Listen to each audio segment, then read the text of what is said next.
Hey, good afternoon, everybody. I'm Brian Wilson, your friend and radio buddy, and you are listening to The Drive on this Friday, the 15th day of March. Sort of a gloomy, wet day, but we'll get through it. We'll get through it okay. I got, 66 degrees, and I am overwhelmed. I mean, at my house, completely overwhelmed with the blossoms from the numerous Bradford pear trees that infest my property. So yeah, it's like little white petals everywhere. It looks like it snowed out there. Yep. And you should see how many of them end up in the pool. That's a sloppy mess right there. Got a lot of stuff to cover here today. Let's get right to it. The big story, of course, is that case that was against Trump in the state of Georgia, being brought by the DA of Fulton County, Fane Willis. There was some question about whether or not the judge would kick her off and kick Nathan Wade off. And the ruling came down this morning saying that Fane Willis could stay if Nathan Wade left. Now, first of all, I think that's a horrific decision, and I think that what happened here is the judge was acting in a political way, and I'm disappointed because I had some hope for this Judge McAfee in the case because he seemed to be playing things up the middle during the televised hearings, but his ruling actually sort of just baffles me, and I'll tell you why. Listen to what is in the ruling. This is Eli Honig, who is a legal analyst over at the CNN. I think, honestly, I'll give him credit. He wasn't afraid to go ahead and report the truth here that's in this ruling from the judge. He lists off the thing the judges said about Fane Willis and her testimony in this particular case. Let me just give you the 7, I think, most severe lines, and these are really serious findings by the judge about the DA, and these are all verbatim from the opinion. First of all, there is a, quote, significant appearance of impropriety that infects the prosecution team. Second, a tremendous lack in judgment. Third, the unprofessional manner of the DA's testimony. Fourth, the odor of mendacity remains. I Googled mendacity. It means lying. Fifth, the legally improper speech that was made in the church, legally improper with the effect to cast racial aspersions on the defendants. Sixth, the DA has created dangerous waters for the DA to wade further into. And finally, and I think this is the most damning, there are reasonable questions about whether the DA testified untruthfully. Any one of these statements by a judge would be a career ender. For a normal prosecutor to have an on-the-record finding that there are reasonable questions about whether you lied under oath, that would be devastating. The bottom line, the DA survives, but not without serious bruising. Well, hold on a minute. Bruising ought not be the case. I mean, if all of that is true, as the judge laid out in the ruling, then why not get rid of the DA in this particular case? I think that was a political decision. Jonathan Turley over at Fox. I can't imagine how even Willis could go forward after this order, and these damning findings from this judge. I mean, he goes into great detail about how she made unprofessional decisions in a litany of errors in her public statements and how she dealt with these allegations. She is damaged goods, and that's not going to be to the advantage of the people of Fulton County. This judge gave her a great opportunity to do the right thing. He laid out 2 options, but he was clearly talking about a third option, was you can always do the ethical thing. You could always do the professional option. You could say, I don't have a positive role left to play in this case. I blew it. And the thing that's troubling for most of us is that the court details the evidence about the relationship before Wade was hired. It's really Willis's conduct after this allegation arose that was the most troubling. Many of us believe that neither she nor Wade were honest on the stand. Many people have suggested that there might have been false statements given on the stand. There's certainly evidence to suggest that Wade may have given false statements to a prior court in the divorce proceedings. All of that is a damning record that I think makes it practically impossible to go forward. She would have to continue to prosecute people who are accused of the same conduct that she is currently being accused of. And keep in mind, Wade is not out of this. He's been accused of false statements, and one of those allegations I think is very compelling. He could be facing proceedings on the state level or the bar level. She will be a witness as those things unfold. So is she going to do that? Keep that front going while she's trying to prosecute the biggest case in her office's history? I mean, honestly, that's a great question. And and again, I watch the MSNBC for a moment so you wouldn't have to. Here, even over there, Andrew Weissman, their legal analyst, says that she should recuse herself now. This is such a huge body blow, almost a fatal blow to Fone Willis. I think the way forward is she has to voluntarily recuse herself. I don't know that she has it in her, but I think she has to say, I'm going to appoint a chief assistant who's going to oversee this case. She clearly has no credibility with this judge, and these issues are going to be taken up. The judge invites these issues to be taken up by all sorts of other Georgia regulators, including the Georgia Assembly, the Fulton County Board of Commissioners, the State Ethics Commission. I mean, he lists that. If your first interest is this case, I think she needs to remove herself voluntarily and just say someone else is going to oversee this case in Georgia so that whatever happens to her in terms of ethics, it doesn't taint this case. Well, look, one way or the other, this is not over for Wade, and it is not over for Fone Willis. There are many other problems they have. If the ethics committee or the local bar or the state legislature, there's even some trouble that Fone Willis is facing with the United States Congress right now. All of these people are going to be looking into what she said. It's very clear from the testimony that we all heard that they lied about when their relationship started, and it was inappropriate for Fone Willis to pick Nathan Wade as the prosecutor in this particular case because they were having a relationship.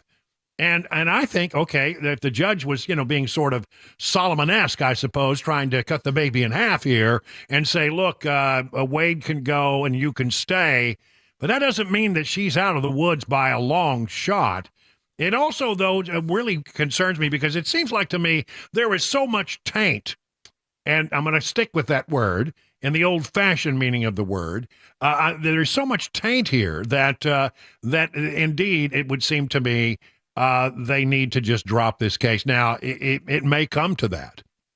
It may well come to that when the attorneys for Trump and others who are involved in this particular case, have a chance to absorb this ruling and file additional motions. But I got to tell you, there's a real problem with this case. And it's not quite clear how it's all going to be resolved. We've not heard from Fone Willis today, but the judge just excoriated her and Nathan Wade and said that there's a lot of evidence here that somebody lied. Well, you can't prosecute people for lying when you yourself have been accused of, and pretty reliably accused of, being a liar. It's insane. It's insane that this is going forward. But you know what? Here's the thing. I saw a story somewhere today, and I didn't print it up. I read it, and it was on my phone. I didn't get a chance to print it out. But the story was basically there are problems with all of the cases that are now pending against Donald Trump. Democrats make the big case, 91 different counts against the former president of the United States. And we all know how political this is. It's pretty clear that this is political.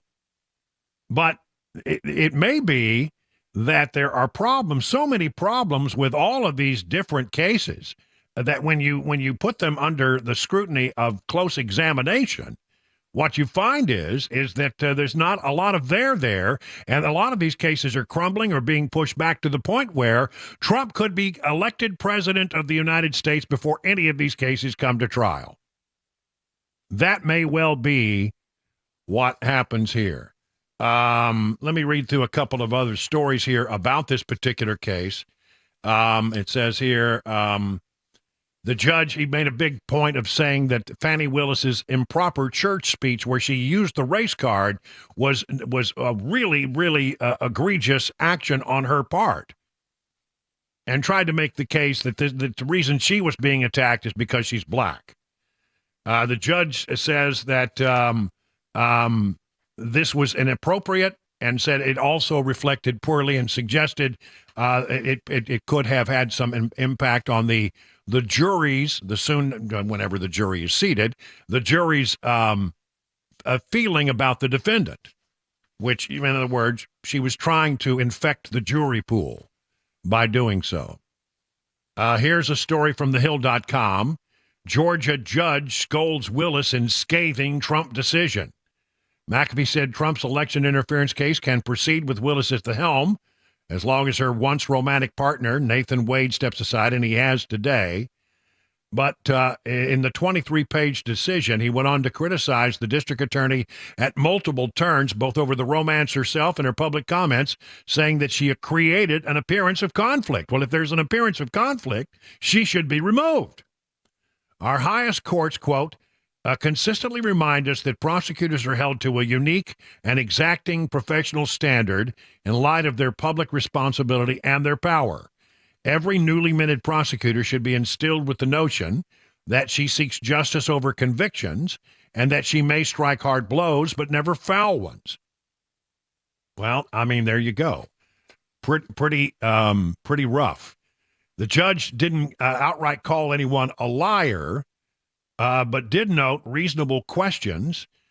An odor of mendacity remains. Yeah, we got to look up. Let's get the definition right quick. I got to stop here and just look this up. Mendacity. Mendacity. The quality of being untruthful with a tendency to lie. So when he says that there is an odor of mendacity here, the court is not under obligation to ferret out every instant of potential dishonesty from each witness or defendant ever presented in open court. Such an expectation would mean an end to the efficient disposition of criminal and civil proceedings. Yet, reasonable questions about whether the district attorney and her hand-selected lead prosecutor testified untruthfully about the timing of their relationship further underpin the findings of an appearance of impropriety and the need to make proportional efforts to cure it. Even if all Willis and Wade's claims were true, McAfee said it still created an appearance of conflict. He didn't want to go there, is he chose not to go and try to ferret out whether or not there were lies, but he does say there's an odor of mendacity surrounding all of this. Tremendous lapse in judgment, the judge says. By the way, another thing going on, House Judiciary Committee Chairman Jim Jordan, Republican of Ohio, has threatened possible contempt proceedings against Georgia Fulton County District Fani Willis over a subpoena requesting information about her use of federal funds. Willis's office has already sent information in response to the February subpoena, but the GOP leader complains she failed to turn over documents related to allegations from a now terminated employee who flagged another former employee's desire to misuse federal grant money. She said, if you don't give these documents, the committee will consider taking further action, such as the invocation of contempt of Congress proceedings. Fani Willis may have dodged being kicked off the case, but I'm telling you, she ain't out of the woods yet, and neither is Nathan Wade. And I think real questions can be raised in the court of law about whether or not this case should go forward. 20 minutes now past the hour of 3 o'clock.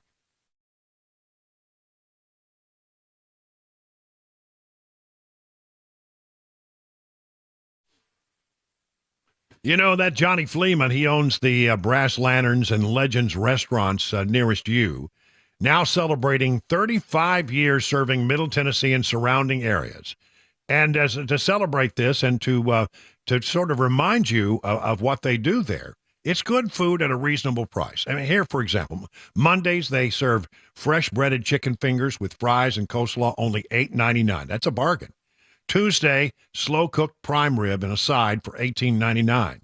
Wednesday, the 6-ounce choice sirloin with a side for only $8.99. Thursday, it's hamburger steak day. That's $8.99. On Sundays, 3 pasta dinners for $9.99. Remember, for over 35 years, the Brass Lantern and Legend restaurants have given you authentic, made-from-scratch, delicious recipes at affordable prices. And don't forget their daily lunch specials. Man, you can really get some good food at a reasonable price. They start at $6.99. Also, don't forget to pick up some of those delicious Johnny Fleeman products at your local grocery store. You're going to love your next visit to the Brass Lantern or Legends restaurant nearest you.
Nathan Wade has resigned in the Georgia election interference case, a missing man in Tennessee, and some new information out on an officer death in the United States. We'll let you know all about it. Those stories, 3:30 right here, Super Talk 99.7 WTN. It is 25 minutes now past the hour at 3 o'clock on Super Talk 99.7. I'm Brian Wilson, your friend and radio buddy, and it's Friday, and we're so glad. Getting ready to head into, I think it's going to be a decent weekend. The storms came through last night. I don't know. We didn't have any trouble at our place. What about you, Chris? Anything? It's had a little bit of wind and some rain, but nothing too severe. Yeah. Got some more rain, I think, coming though this afternoon. Showers here and there. But. Yeah, that's right. But then I think it's going to be. I think I'm correct in saying it's going to clear up for the weekend, and yes. Won't be particularly warm. Oh, look, there's There's Mac Morey's back from his day off. Hello. Slacking off out there yesterday. No, you went to the SEC games, right? That's true. That is exactly what I did. Watched a couple of games. It was really fun. Yeah, that's good. Well, we're glad you're back. Today, not so fun, though. Today right? wasn't so fun. Glad I wasn't there to watch the Vols. Yeah. Well, I didn't hear what happened. What happened? They lost. I mean, go ahead. You can tell us. No, they lost in the first round. I mean, they just won the SEC regular season tournament. They're the 4th-ranked team in the country, and they lost in the first game of the SEC tournament. Yeah. Well, that's sad because I had hopes for them there. Yep.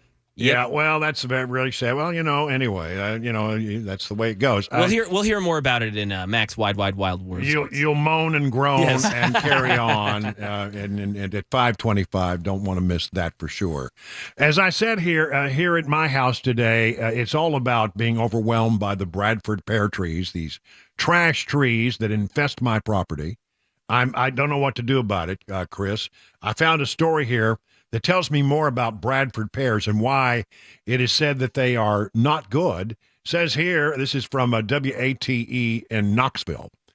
Bradford pear tree threaten Tennessee ecosystems. Ooh. Yeah. And it grows where it grows, anything else can't, is what one greenhouse manager said. Native to Asian countries, and they now are considered, and I've got like 1, 2, 3, 4, 5, 6, 7, 8. I got about 8 or 9 of them. Good grief. I mean, I got they're all over my property. They say that they are native to Asian countries and have proven to be an invasive species here in the United States. I have invasive trees. Mm-hmm. Now, the reason they caught on with landscapers a few years back because they had a reputation of, well, if you're doing landscaping, they'll grow very quick and you'll get trees. Yeah. You'll get sizable trees quick. And they're pleasant to look at. They're not an ugly tree. No, they're not ugly, but they apparently really can mess up apparently the ecosystem. I care deeply about conservation and issues like that. I do. Conservationist, that's not necessarily a bad word. It comes from the word conserve. Mm-hmm. Conserve your natural resources and conserve the land. And don't do things that are harmful, like plant a bunch of stinking trees that are considered invasive. Stinking, literally stinking. They do stink. That's right. I will say. So, I mean, now, they come out with the blossoms, and I will say it's beautiful when you drive up the street and you see all these white blossoms until they start to fall. And then it's like everywhere. Everywhere we got these little tiny white blossoms. You would not believe the nasty blossom mess I pulled out of the filters in my swimming pool. Oh, I bet. Yeah. I mean, it just got goops and goops and goops, and you'd go and you empty the thing and you put the little basket back in there, and you come back 10 minutes later and there's more goops. Yep. I mean, it's just overwhelming. But maybe we'll get through that. Anyway, they say I should cut them down. Yeah, that's what they say. If you don't, you have a couple of good summer storms, and they'll break them in half. They're notorious for just splitting. That haven't happened to me, but it has happened to my neighbors. Yeah. Bradford pears, I notice.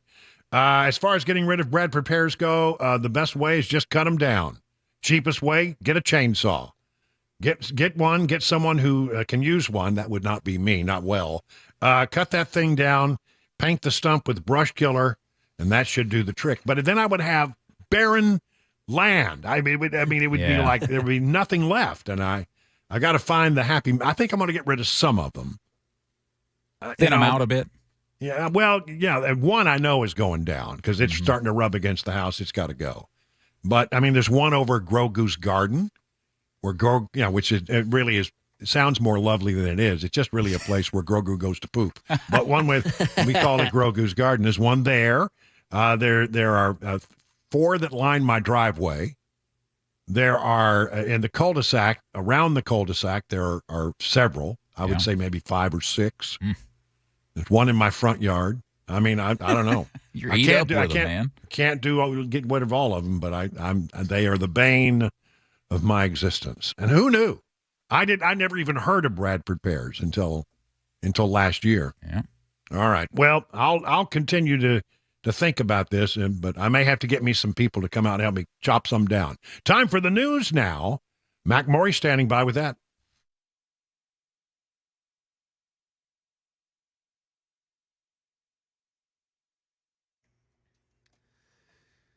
31 minutes after the hour of 3 o'clock, I'm Mac Maury with your top stories. Currently 65 degrees in Nashville. Got some overcast, expecting a slight chance of thunderstorms, showers later on this afternoon into this evening.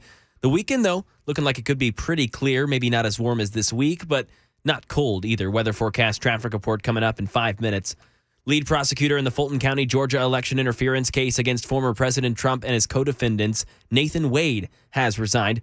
It comes after a ruling by the judge overseeing the case. Judge Scott McAfee refused to disqualify Fulton County District Attorney Fani Willis, but ruled that either she or Wade must step aside from the case.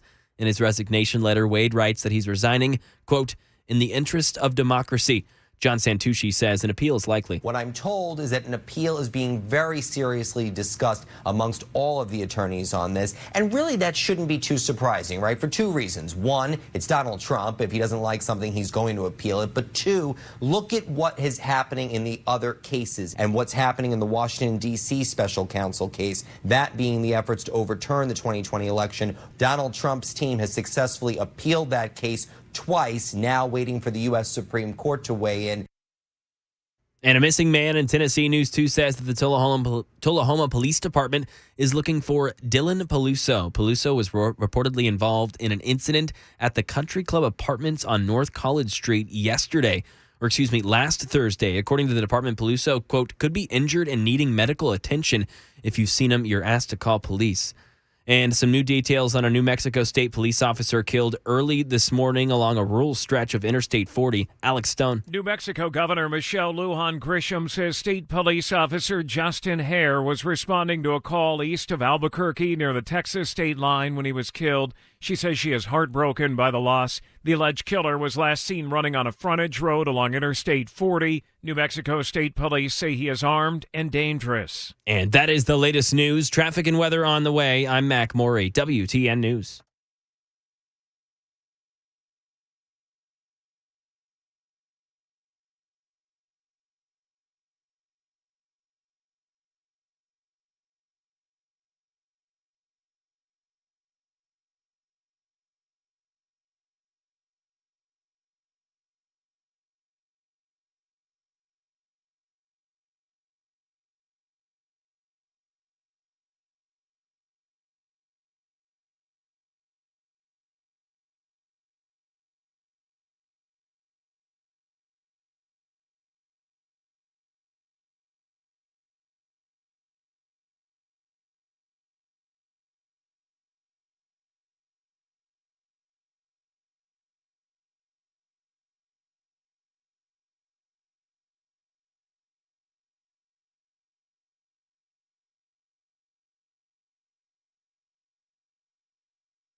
Well, let's head down to the swamp. There's a lot of stuff happening in the swamp, and those guys need a lot of watching. That's what we do. We watch them closely. Supreme Court today, I don't know, I'm having a difficult time trying to decide exactly what this ruling says. I've got two different stories here, but it was a unanimous decision and again, it depends on how you look at it. Here's the two headlines. Supreme Court says that public officials can block social media followers in some cases. This is from the Washington Times. Supreme Court ruled Friday that public officials have some flexibility in how they maintain their own social media accounts, even if they use them for government business, and they are allowed to delete comments and even block certain users in certain instances. It was a unanimous ruling, 9-0. The opinion was written by Amy Coney Barrett, and said officials cross the line only when they are clearly speaking on behalf of the government. The decision gives a lot of leeway to judges to decide when the lines are crossed, and Justice Amy Coney Barrett, writing for the court, acknowledged they were trotting on tricky legal ground.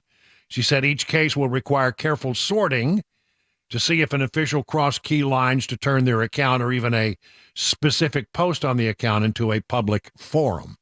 So I have a feeling there'll be a lot of lawsuits over this. The other way it's being reported is this. Supreme Court rules public can sue officials who block or mute them on social media.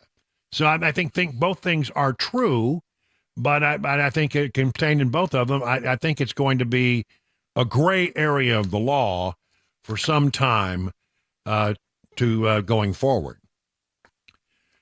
Billions invested in Haiti since 2010. Earthquakes, we in the United States government, and this comes from the swamp, that's why it's in the swamp report, have invested billions in Haiti, and you know what's going on there now, complete upheaval. Since the 2010 earthquake, which I covered, I was there for that, they have invested $333 million in an attempt to stabilize Haiti, and it hasn't worked. The U.S. has committed hundreds of millions of dollars to renewed initiatives to help Haiti during its crime crisis in the country, but concerns remain about whether the country will properly utilize the money. Haiti has received around $13.5 billion in the years following a devastating 2010 earthquake. So apparently the $333 million is new money, but it's $13.5 billion since the earthquake in 2010. They never rebuilt Port-au-Prince. You're talking about a city that doesn't have a sanitation system, doesn't have basic plumbing and electricity, no basic infrastructure. People can't get anywhere. They're walking up and down the dirt, said Jack Brewer, a former NFL player and philanthropist who has pursued initiatives to help rebuild Haiti. And I think that's right. I mean, that's certainly my experience.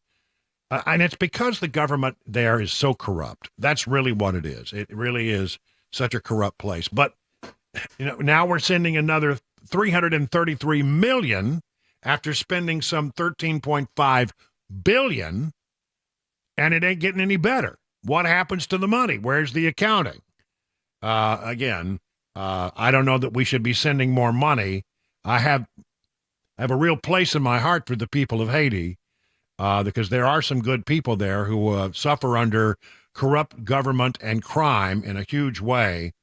But why are we sending good money after bad if we send them billions and nothing gets fixed?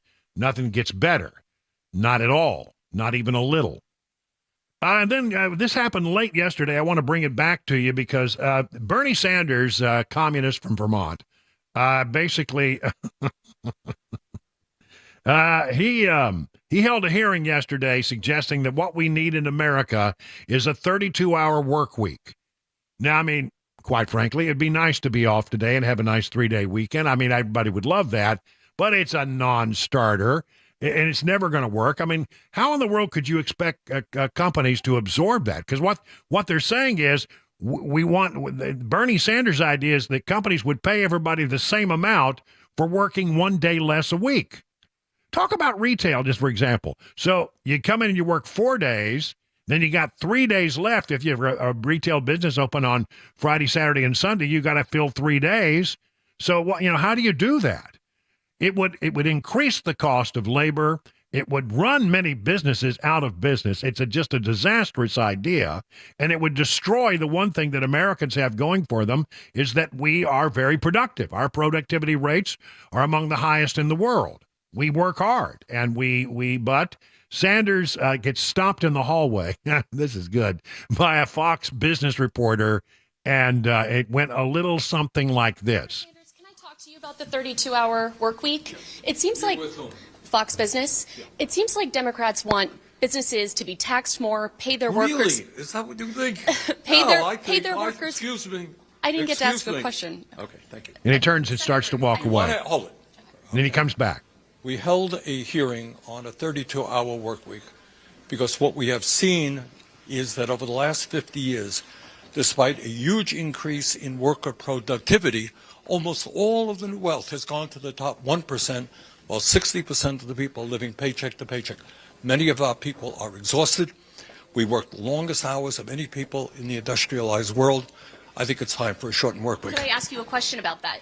It seems like Democrats want businesses to be taxed more, Really? pay their workers more, so. lower prices, No, and now pay people not to work. You know what I would like to see? How are businesses going to survive that? That's the question. How can businesses survive all of those proposals? When Mr. Bezos pays an effective tax rate lower than the average worker, I think we have a real problem in our tax system. I think that billionaires have got to start paying their fair share of taxes. Well, hold it. First of all, that doesn't have anything to do with the 32-hour work week. And who's responsible for the tax laws that allow businessmen and CEOs and billionaires to skate? Congress.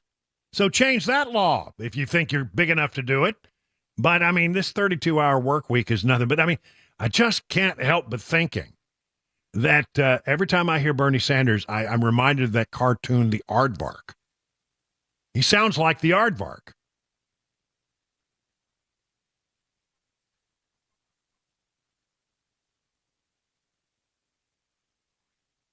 Yeah, I think.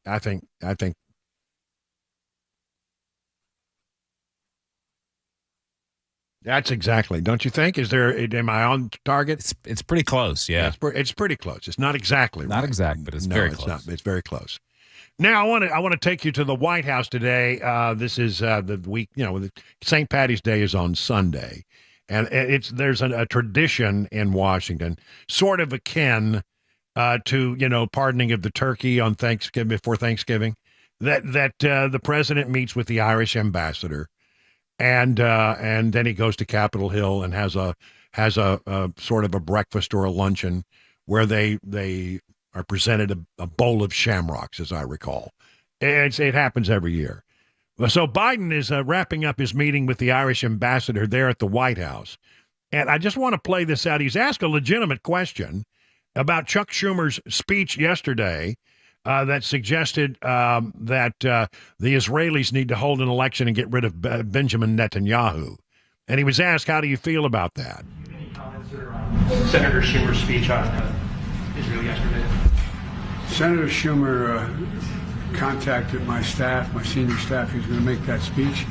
And I'm not going to elaborate on the speech. He made a good speech, and I think he expressed a serious concern, shared not only by him but by many Americans. All right, so now that's the answer, and it's a legitimate answer to a legitimate question. And then listen to what happens. Listen to the chaos that ensues as it becomes time now to usher the reporters from the room because they don't want him to ask any more questions.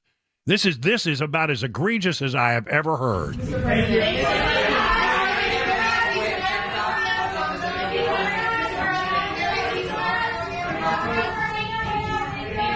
This is not even beginning to be the end of it.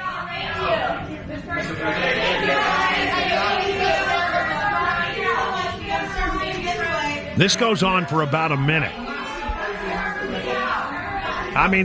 Right now they're so panicked about the idea that reporters are going to ask a question. Now, I have been in these situations where you go into, what we call a White House spray. But listen. And generally, you drag your feet out the way just in case you can get them to say something. But, I mean, it's always this kind of chaos, but it never really goes this long.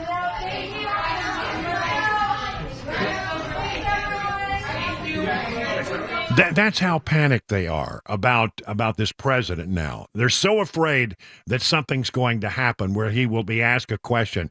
And now they have these, like, there's these three shrill young women who start screaming anytime they think that questions are going to be asked of the president because they're just terrified. Here's Michigan. Happened the other day. I'm going to take a few questions. Thank you, Brad. Thank you so much. Back in the vehicle. Get back in the car. Get back in the car. We're happy to walk home. Vehicles are this way. Thank you. All good, all good. Thank you so much. Thank you. We got to go. As I say, I've done some of these scrums, and it's sort of tradition. You ask a question, and sometimes you get the sense right away whether they want to answer the question or not. And if they answer the question, generally you're allowed to stay for at least one or two questions. But then they will say, okay, lights is usually the word that would happen, and the lights would go out because we didn't control the lights. They controlled the lights, so they would call the lights, and of course it makes it difficult for television pictures, but, there's enough light there to get a good image, just not a perfect image, and you would continue shooting, but then you would eventually, within a few seconds, 15, 20 seconds, you would, okay, we'll leave. I love that the reporters are pushing back on this, because, this is what we're going to be up against. In this White House, a president who won't answer questions because the staff is terrified that Grandpa will say something stupid, and it usually does. 51 minutes now past the hour of 3 o'clock.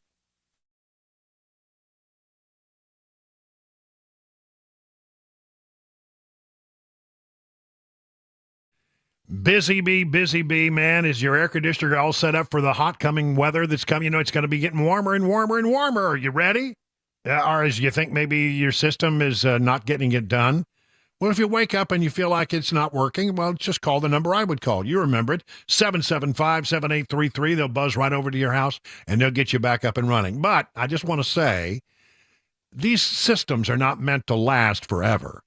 They're not going to try to push you into doing something you're not ready to do. But if you feel like it's time, these systems, you get 20 years out of them, you're doing pretty good.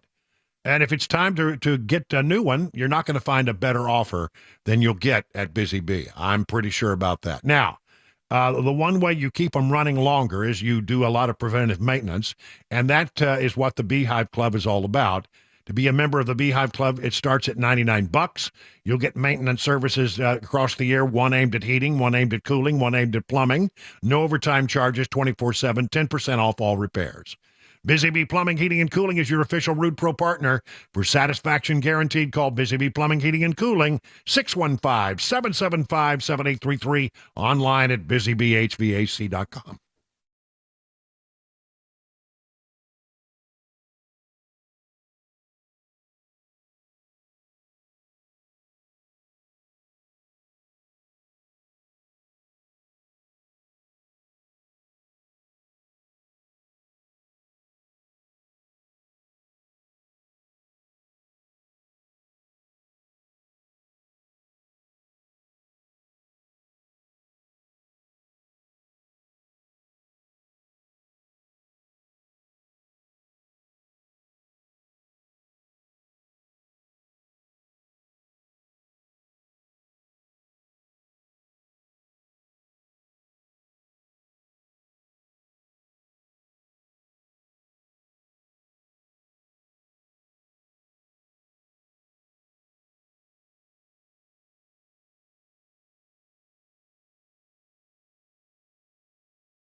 Attorney Nathan Wade having to resign from the Donald Trump racketeering case. An update on the missing Missouri University student that went missing just a few days ago down here on Broadway. FTX founder facing decades in prison, and new details surfacing about one of the many issues Boeing jets have had over the past couple months. Those stories and more at 4 Super Talk 99.7 WTN. Thank you, Mac Morey. Taking a look at the markets right now. We got a lot of red screens here today. Dow Jones Industrial Average down 190. S&P is down 33. NASDAQ down 155. And you know what? It is getting close to that tax deadline. April 15th is not that far away. Here's Ty Draper over at Beacon Capital Management with some things to think about as you prepare those returns. Hello, Ty. Yeah, hey, Brian, it has been a tough week in the markets with all three major indexes trading down. And with tax season less than a month away, experts are urging taxpayers to pay particular attention to three important things. There's several free tax filing options, including Direct File, a pilot program that Tennessee residents qualify for. Also looking at the Earned Income Tax Credit, maybe a tax credit for low to moderate income workers. And then most importantly, there's still time to lower your taxes. Just make sure you're maximizing your IRA and HSA contribution, which can help minimize taxes and save for your retirement. All right. Thank you very much, Ty. Learn more about all the things they can do for you over at Beacon Capital Management by going to their website, askbeaconnow.com. 59 minutes now past the hour. If you're in the market for a pole barn, the two brothers that run Stoltz Co. are two good guys that you need to talk to. Exceptional quality, craftsmanship, and fair prices. They can build your new pole barn to your specifications with your needs in mind, and that is the Stoltz Co. difference. Now, you can use pole barns for all kinds of things. It can function as a classic tool or work barn, a garage, even a place to live. They combine the classic post-frame barn look with the reliability of modern materials and techniques to give you a finished barn that will stand the test of time. They don't script on quality. They will not cut corners. They believe their customers deserve only the best. So I want you to go to their website, stoltzco.com. Let me spell that, STOLTZCO, stoltzco.com. Take a look at some of the things they've done for other people, and then give them a call. 615-622-5992. Stoltz Co., where quality workmanship and great customer service is affordable. Learn more at stoltzco.com.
.401, I'm Mac Morey with your top story. 63 degrees in Nashville. Possible thunderstorms, showers later on into the evening here tonight in Middle Tennessee. Traffic complete weather forecast coming up in 5 minutes.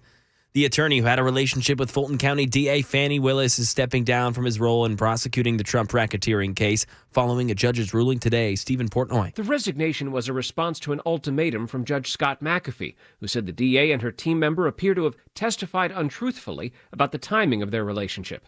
If Nathan Wade were kept on the case, Judge McAfee said Fani Willis would be disqualified. McAfee determined that dismissing the charges against Donald Trump and his co-defendants would not have been the appropriate remedy. Defense attorneys in the case say they respectfully disagree. Right now in Tennessee, an update on the missing college student case. Luke's 32 Bridge is claiming that the University of Missouri student Riley Strain was only served one alcoholic beverage and 2 waters before being kicked out of that bar.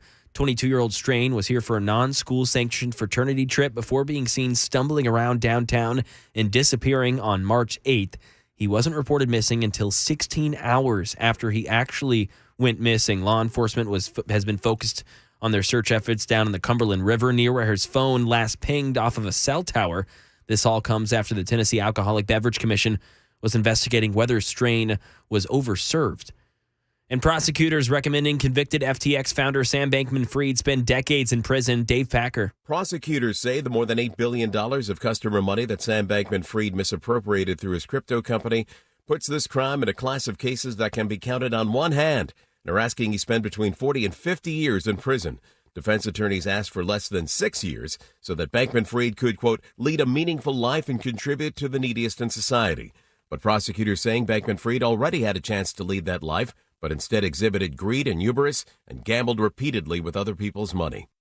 Right now, back in Tennessee, rescue crews pulled a man and a woman from a creek after their truck was engulfed in water that was rushing over a road in Lawrence County. This all happened this morning when officials arrived to find that truck completely almost submerged. The woman was in the bed with the man in the water. Those rescue teams were able to get that woman off of the truck and to the bank safely without any injuries. And some new details on that LATAM Airlines Boeing 787 that dropped on a flight from Sydney to Auckland this week, causing injuries on board. Initially, passengers said they were told cockpit gauges went blank, but it may have been an accidental hit of a button by a flight attendant. Here's more. Alex Stone. Boeing confirms it has reminded 787 operators to inspect and maintain switches on flight deck seats, and the FAA is reviewing an updated message Boeing wants to send out to airlines about that. The NTSB is now helping Chilean authorities investigate the momentary nosedive. The Wall Street Journal reports it was caused by a flight attendant mistakenly hitting a button on the back of a cockpit seat that pushed the pilot into the control column and caused the plane to drop. And that is the latest news, traffic and weather on the way. I'm Mac Morey, WTN News.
Well, it's the kickoff to hour number 2 here on Super Talk 99.7. I'm Brian Wilson, your friend and radio buddy. Let's get started. We got a lot of stuff to talk about here on the 15th day of March, halfway through the month of March.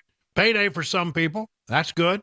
And even though it's a little gloomy and sort of damp today, it looks like we're headed into, a more palatable weekend. Should be okay. I'm very concerned about this next story. Let me give you the background on it. This has to do with what's going on in the state legislature right now. And one woman who serves in the state legislature is now calling for riots. That's right. She's actually calling for riots. And I'll let you hear the soundbite here in just a moment. Let me give you the background. There is a bill that would prohibit local governments from restricting the duties of law enforcement. Here's from the Tennessee Star. A bill that would prohibit local governments from limiting the ability of a law enforcement agency to conduct routine traffic stops passed the Tennessee Senate on Thursday. The bill is SB 2572. It's House Bill 1931. Now heads to Governor Bill Lee's desk. The bill's sponsor is State Senator Brent Taylor, Republican of Memphis, and he applauded its passage on Thursday, that was yesterday, saying, "I am grateful to my colleagues for understanding how important routine traffic stops are to restore law and order to our community." He said it's time to take the handcuffs off of police and put them on criminals where they belong. My efforts to make Memphis matter are paying off, and I'm doing it for you. I'm working so our families can flourish. Basically what has happened, they got a crime problem like you wouldn't believe in Memphis. They also have the history of Tyree Nichols and all of that ugliness. And so there is a battle going on between those who would have the police enforce the law and those who believe that the police are acting too forcefully to enforce the law. And in the Tyree Nichols case, they were right. But what this would do is it would basically say local jurisdictions could not tell police departments in the state of Tennessee, we don't want you to do traffic stops in a certain neighborhood. That's sort of where the bill is. It's time to take the handcuffs off police and put them on the criminals. That's the purpose of the legislation that now sits on the governor's desk awaiting his signature. Now let's turn to the comments of Senator Charlene Oliver. This soundbite is her talking about what she thinks should happen now in the black community. And if you listen carefully, she is calling for riots. It is a slap in the face, and you might as well stomp on the grave of Tyree Nichols for bringing this bill. Yes, we are emotionally charged. Why? Because it's personal for us. Taylor made this personal the minute he introduced this legislation to target one family and one life that was lost. So yeah, we're gonna fight. Dr. King said the riots are the language of the unheard. You ain't saying nothing yet. If you keep silencing us like this, what do you think our district's gonna do? We have had it up here. Gloves off. Like, we're gonna fight like hell. You don't expect us to respond when you gaslight us every single day with these bills? There's a bill to get rid of the Tennessee Human Rights Commission that they're gonna bring, to abolish it, rooted in the Civil Rights Act, to make sure that we have protections for folks that look like Tyree Nichols. Don't tell me this stuff ain't racist. Don't tell me it's not. It is rooted in racism. This was a Jim Crow bill that Taylor brought, and all his Confederates voted for it today. But I think the part that grabs everybody's attention is... So yeah, we're going to fight. Dr. King said the riots are the language of the unheard. Suggesting that she will recommend riots. I don't think that's the purpose. I think this is very dangerous when a public official, elected officials, call for riots. Now, protest is another thing. Riots, a completely different matter. I want to find out more about this, but I got to tell you, this is concerning to me, and it's concerning to law enforcement, and I'm sure it's got to be concerning to the city of Memphis and maybe other places where they will bring, what they are calling, not protests, her words, riots. All right. So there you have that. This is just sort of crossing my desk in the last few minutes. Here's another story that will get you riled up from right here in Tennessee. 89 incarcerated prisoners in the Tennessee Department of Corrections care are now receiving gender hormone therapy. The program apparently began as an unpublicized policy under the Haslam administration. The policy was not available on any public website, nor did it follow the normal course of action to become a regulation, which would have been required public hearings, according to the Tennessee Star. Sources say that State Senator Kerry Roberts, Republican of Springfield, and State Representative John Reagan of Oak Ridge, plan on Friday, that's today, to introduce an amendment to a current bill to stop this program from being used for additional prisoners going forward. According to a copy of the amendment, the proposed legislation explicitly forbids state funds to administer hormone replacement therapy to state inmates incarcerated in a state penitentiary, county jail, or workhouse, for sex reassignment surgery for state inmates incarcerated in a state penitentiary, county jail, or workhouse. However, it does provide for continuing hormone therapy for those state inmates currently receiving it.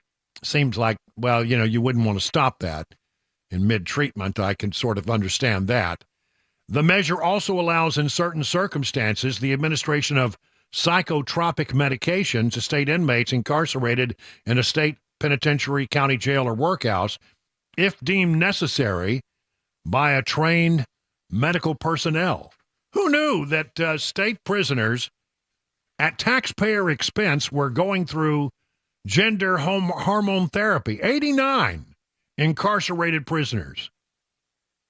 Wow.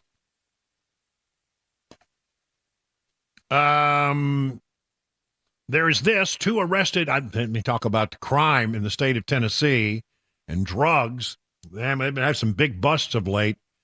2 people arrested in Tennessee after $1.1 million worth of methamphetamines was found in a vehicle, according to the Sullivan County Sheriff's Office. Sheriff's Office there said Mark Anthony Trent, 37, of Mount Carmel, Sandra K. Hamilton, 51, of Kingsport, are facing multiple charges. Authorities said deputies saw a vehicle speeding on Interstate 26 near mile marker 8, made a traffic stop on Wednesday around 2 a.m. They called in their K-9 from the Kingsport Police Department. With the dog alerting, they began to look for the presence of drugs inside the vehicle and found $1.1 million worth of methamphetamines. Here's a little tip, pro tip for criminals. When you're carrying $1.1 million worth of speed, don't speed. What's the old saying, break one law at a time? Yeah, that's right. But come on. You're speeding and you're carrying $1 million worth of what is essentially speed. They said 42.1 pounds of crystal meth found inside. Deputies said they found drug paraphernalia, a scale, a loaded handgun, ammunition, more than $5,600 in cash. So Trent was charged with speeding with speed. You should add that in there. Speeding with speed. Violation of registration law, manufacturing, delivery, sale, or possession of methamphetamines, unlawful carry, possession of a handgun during a commission of a dangerous felony, and possession of drug paraphernalia. Hamilton was charged with manufacturing, delivery, sale, or possession of methamphetamines and possession of drug paraphernalia. No bond. Trent and Hamilton taken to the Sullivan County Jail. Next hearing is March 26th. And you're going to hear more about this in the news, I'm sure. But boy, is this story about this guy who used to be a member of the Titan scouting squad. has now been charged with killing and poisoning his girlfriend and 5-month-old fetus in Nashville. This is the story of, let me see, I've got the name here. The guy's name is Taylor. I'm sorry, I'm not finding the name in my copy. I don't know. Let's see if I got it over here. Blaze Taylor, former Titan scout charged in the poisoning death of girlfriend and unborn child. Now, she died at Vanderbilt University Medical Center on March 6th for her 25th birthday. She was rushed to the hospital by the ambulance the night of the 25th. She called 911 and said she appeared to be having an allergic reaction. Her medical condition became critical, and her unborn fetus, which she allegedly shared with Blaze Taylor, died a day or two later on February 27th. Taylor then moved to Utah. He is now accused of poisoning Jade Benning, without her knowing, while visiting her Lebanon Pike apartment on the night of February 25th. Metro Nashville police have been working with Utah authorities for Taylor's return to Nashville. After months of investigating, Taylor was arrested Thursday night. So what a bizarre and unusual case this is, involving someone who was, I guess, at one point highly thought of as a scout for the Tennessee Titans and the other NFL teams, but now facing very serious charges of poisoning his girlfriend, by which he had a baby, killing both the mother and the unborn child, and what a sad thing that is. 20 minutes now past the hour of 4 o'clock on Super Talk 99.7.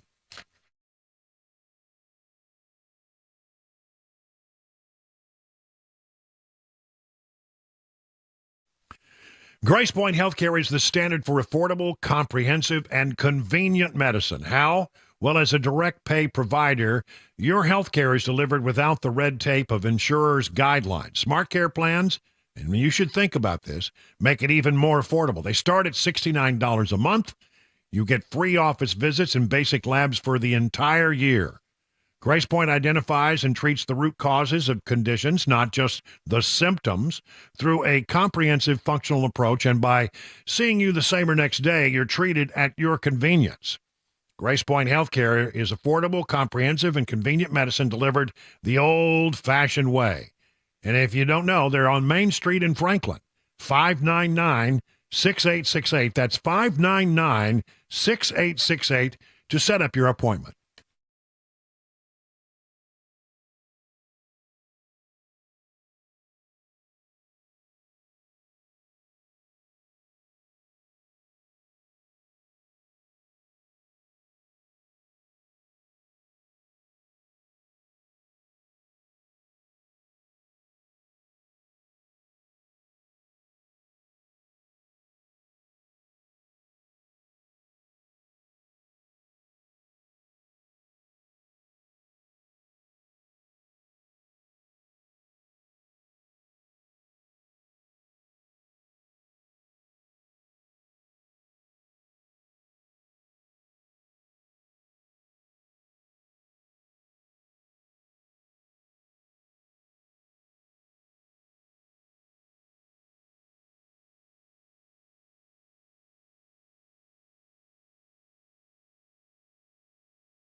President Biden talking Ukraine aid at his Friends of Ireland luncheon, and we'll have today's money news. Those stories 30 minutes after the hour of 4 o'clock. Super Talk 99.7 WTN.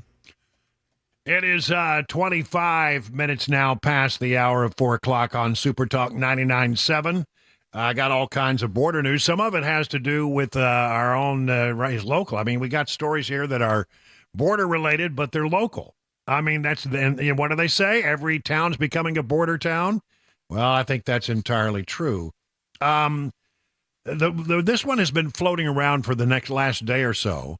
Democrat State Representative Justin Jones, one of the two Justins that are always stirring things up on our Capitol Hill here in Tennessee, admitted that he walked across the border with an illegal alien.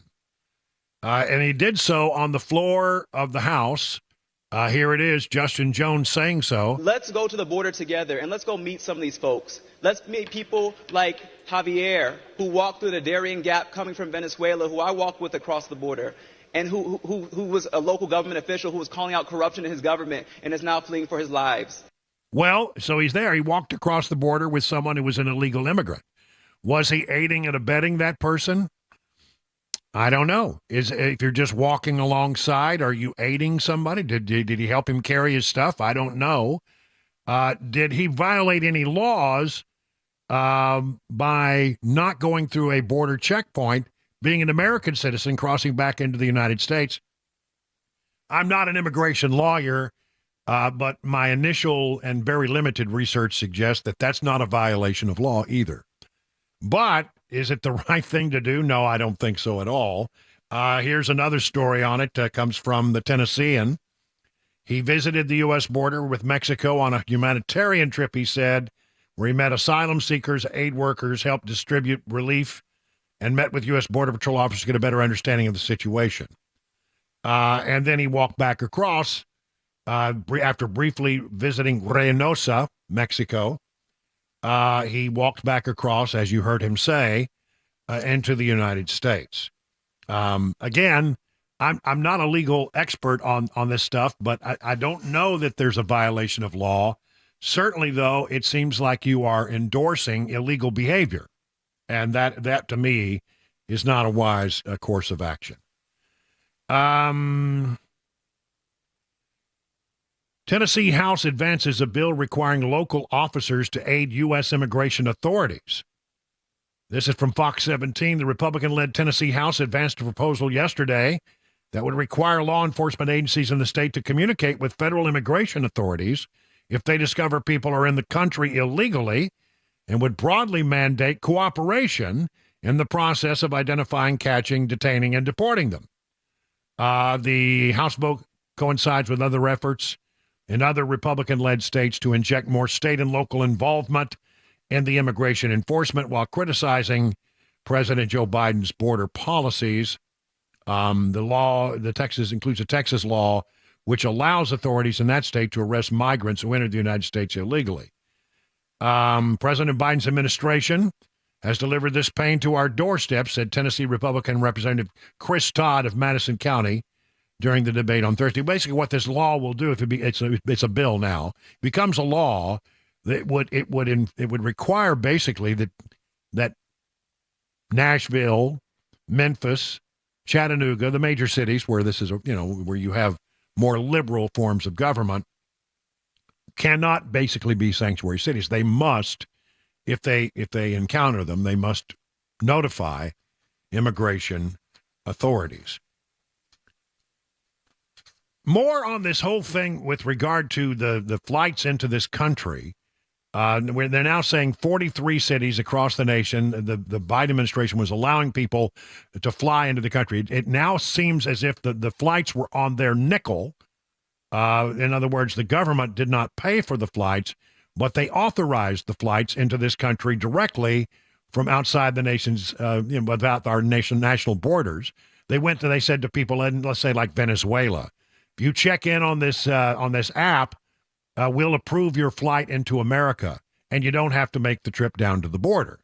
But what they're doing, basically, they got 300,000 people who flew to some 43 as yet unidentified cities across the nation to try to pack in more people into areas where they are losing people, where they might have an impact on congressional apportionment and electoral college apportionment, and also kept the numbers out of those numbers that are officially reported at the border. As we get more and more into it, I think there are legitimate questions, but it's been murky so far trying to get straight answers about what was really going on. The latest development seems to be that they did this, but they didn't pay for it. In other words, they would authorize the flight, but they said you would tell them where they had to go, but they didn't necessarily bring them in on the government nickel. Still, I think big questions here about why this was allowed to happen. And by the way, there's a Rasmussen report survey that said that 60% of Americans, when had this explained to them, said that they opposed the program, 46% strongly. No kidding. 31 past the hour now.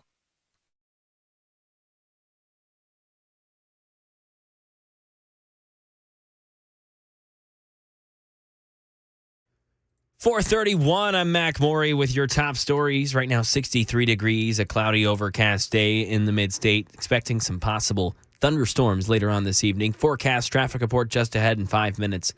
The president traveled to Capitol Hill today for a Friends of Ireland luncheon, but he spent much of his time talking about Russia and Ukraine. Andy Field has details. Irish-American President Joe Biden always enjoys St. Patrick's Day, and he helped celebrate at the U.S. Capitol, where he also urged the House to immediately pass the Ukraine and Israeli aid package. And to continue to urge every member in this room to stand up to Vladimir Putin.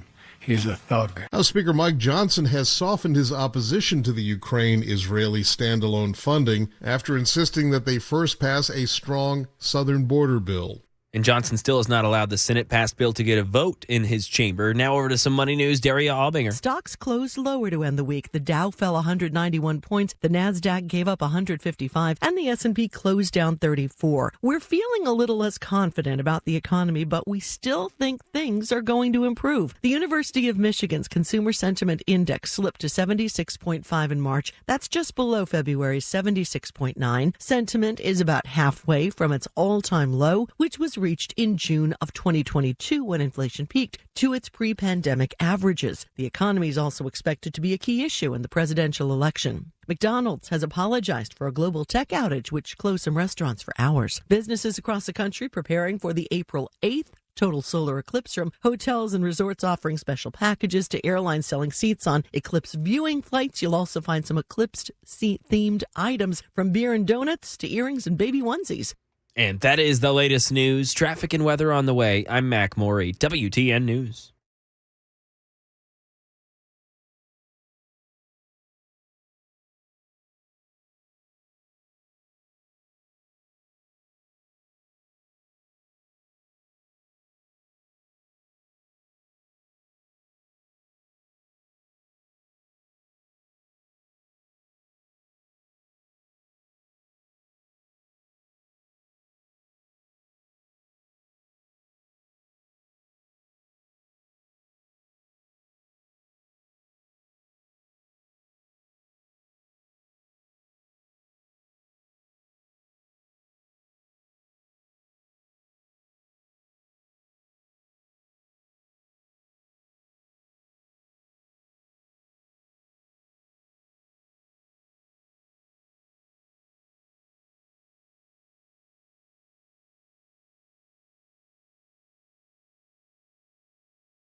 38 minutes past the hour, 4 o'clock.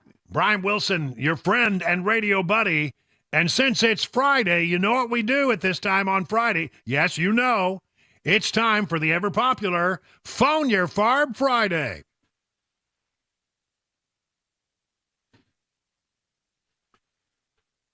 That's right. We want to know what's on your mind. And it's your turn to get up and express yourself.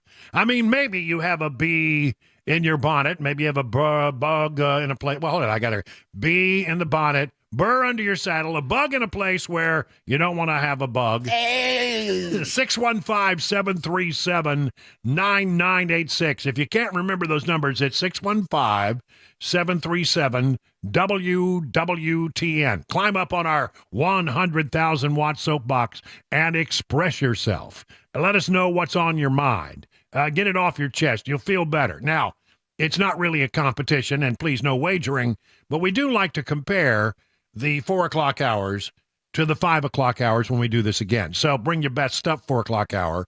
You ready? Here we go. Let's go to Aubrey in Murfreesboro. Aubrey, you're on with Brian on the drive. Brian, I am going to take umbrage with something that you just said. Okay. And you said that the government didn't pay for the plane fare for this 320,000 people that were brought in, but we pay for it once they land on this ground. Well, there's no doubt about that. You're absolutely housing, right. Yeah. Food, health care, cell phones, debit cards. Yeah, and I agree with you on that. We don't differ in our opinion of that. But I got to tell you on this story, we've had a difficult time pinning down all of the facts. There haven't been many facts that we could reliably go with here, and the reporting on it has been rather limited. Now we know the best I can tell now, and I'm just bringing you the information as I know it, is that we didn't pay. You know, because I initially said it looked like we were paying for the flights and we're paying for them to be flown in. That's not the case. It's simply that they were, well, it's not simply, it's still egregious. That they went on the app, they got qualified, and the United States allowed them to go to one of some 43 different cities in the nation. And I think the question is, where were they packing these people in? 300,000 people. What were they doing? Why did they do that? I know why they did. They didn't like the picture of them coming across the border. They wanted to not have those people, you know, in certain, numbers that are being counted by the Border Patrol. You could circumvent all that just by allowing them to fly directly, and it was a secret thing. They didn't really talk about it. So there's a lot still to be learned about this, but I agree with you. Boy, once they get here, we're paying for them. Absolutely. How about Scotty in Columbia? Scotty, you're on with Brian on the drive. What's on your mind today, Scotty? Hey, thank you, brother. I just got a question that's been perplexing me. Is Russia invaded Ukraine, right? Yeah, right. And Gaza invaded Russia or Israel, and they want to give aid to Gaza and make Israel stop fighting, but they want to give money to Ukraine and not even trying to stop the war. They're giving aid to them, but I don't understand the whole perplexity. One is just as dumb as the other one. Well, you know, if Democrats don't have, the only standards they really have are double standards. Yeah, they say we need to spend money on Ukraine after it was invaded by Russia, but when Gaza attacked Israel, they want to give the money to Ukraine. I'm sorry, give the money to Gaza and not to Israel. Look, I think there are people in this country and in Congress who want to send money to Israel. The Ukraine thing's getting very complicated. What irritates me about Ukraine is that we just decided to spend $300 million because they moved some numbers around. Oh, look, we found a little pile of money. We'll send it. And that has never been approved by Congress. They're trying to continue to support Ukraine without going through Congress, and I have an issue with that. I think that needs to go through Congress. But you're right. There is a double standard there, and you pointed it out so effectively. How about Danny in Lebanon? Danny, you're on with Brian on the drive. You're up next. Good afternoon, Brian. Hey, I called and I mentioned one subject, but I'd like to throw in a question afterward. But okay. I would like to know who funded Justin Jones' trip out there. If it was taxpayers' money, I sure don't appreciate it. Not to pull that stunt. But I want to also talk about the illegals.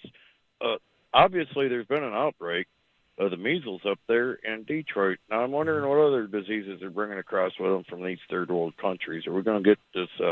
And what I'm getting at is by the time that it all gets all together at the end of the day, by November, they'll have us all on lockdown again from all these diseases, and we won't be able to vote in person anymore, and here comes them ballots again. Same song, same dance. That's what I'm looking at. Well, I don't think a lot of people are going to fall for that a second time. I think the American people would be outraged if that were the case. But I'll tell you this, you're right about the measles. There is an outbreak of the measles, and the other thing that's going on right now is apparently an outbreak of the mumps. I mean, when's the last time you heard about an outbreak of the mumps? And it would seem to me that probably I'm pretty sure they don't want to really look too closely. But I think if you do the epidemiology on this and you start doing the research, you're going to find out this all goes back to people who've come into this country who do not have the proper inoculations that would knock this stuff out. Why we have not had a problem with measles in this country or the mumps or several other diseases. A lot of things are starting to crop back up. What is the thing that has changed? Millions of people coming across the border who perhaps have not had their childhood immunizations. All right. Thank you for that. Good point. Kevin in Cool Springs, you're up next. Kevin, what's on your mind today? Hey, Brian. I was going to talk with you about Mr. Justin Jones and him coming back across the border. Yep. He actually broke the law. There's an independent channel on YouTube. Can I say the channel? It's called Channel 5. There's a guy named Andrew. He did that, and drones followed him from the time he was on the other side of the border till he came across. He was arrested immediately. The law that is broken is called failure to report. If any American citizen does not check back in through the proper station, it is called failure to report. It is a felony, and it is a $5,000 fine. And they put him in jail. I mean, he got out, but the guy broke the law. Let me dig into it because I didn't say that without having done at least a little research.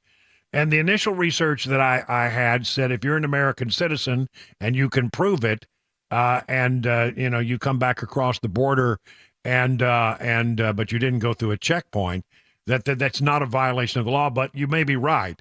Listen, it seems right to me. I know that when I was a younger man and I lived in West Texas, we would go to El Paso. When you go to El Paso, generally you at least walk across the bridge into Juarez and see some of the sights over there. And I remember that you had to come back across the bridge and you had to present yourself to American officials. But if okay, there have also been times when I've been out in the middle of nowhere on the Rio Grande River. I went across to the Mexican side. I put my toe on the beach. I didn't go inland anywhere, but then I waded back across the river to the American side. This is way out in the middle of nowhere. Did I violate the law? I mean, I don't know. Maybe I did. Maybe I didn't. I don't know. In this particular case, I'll do more research, but I didn't say that without checking, and you may be right.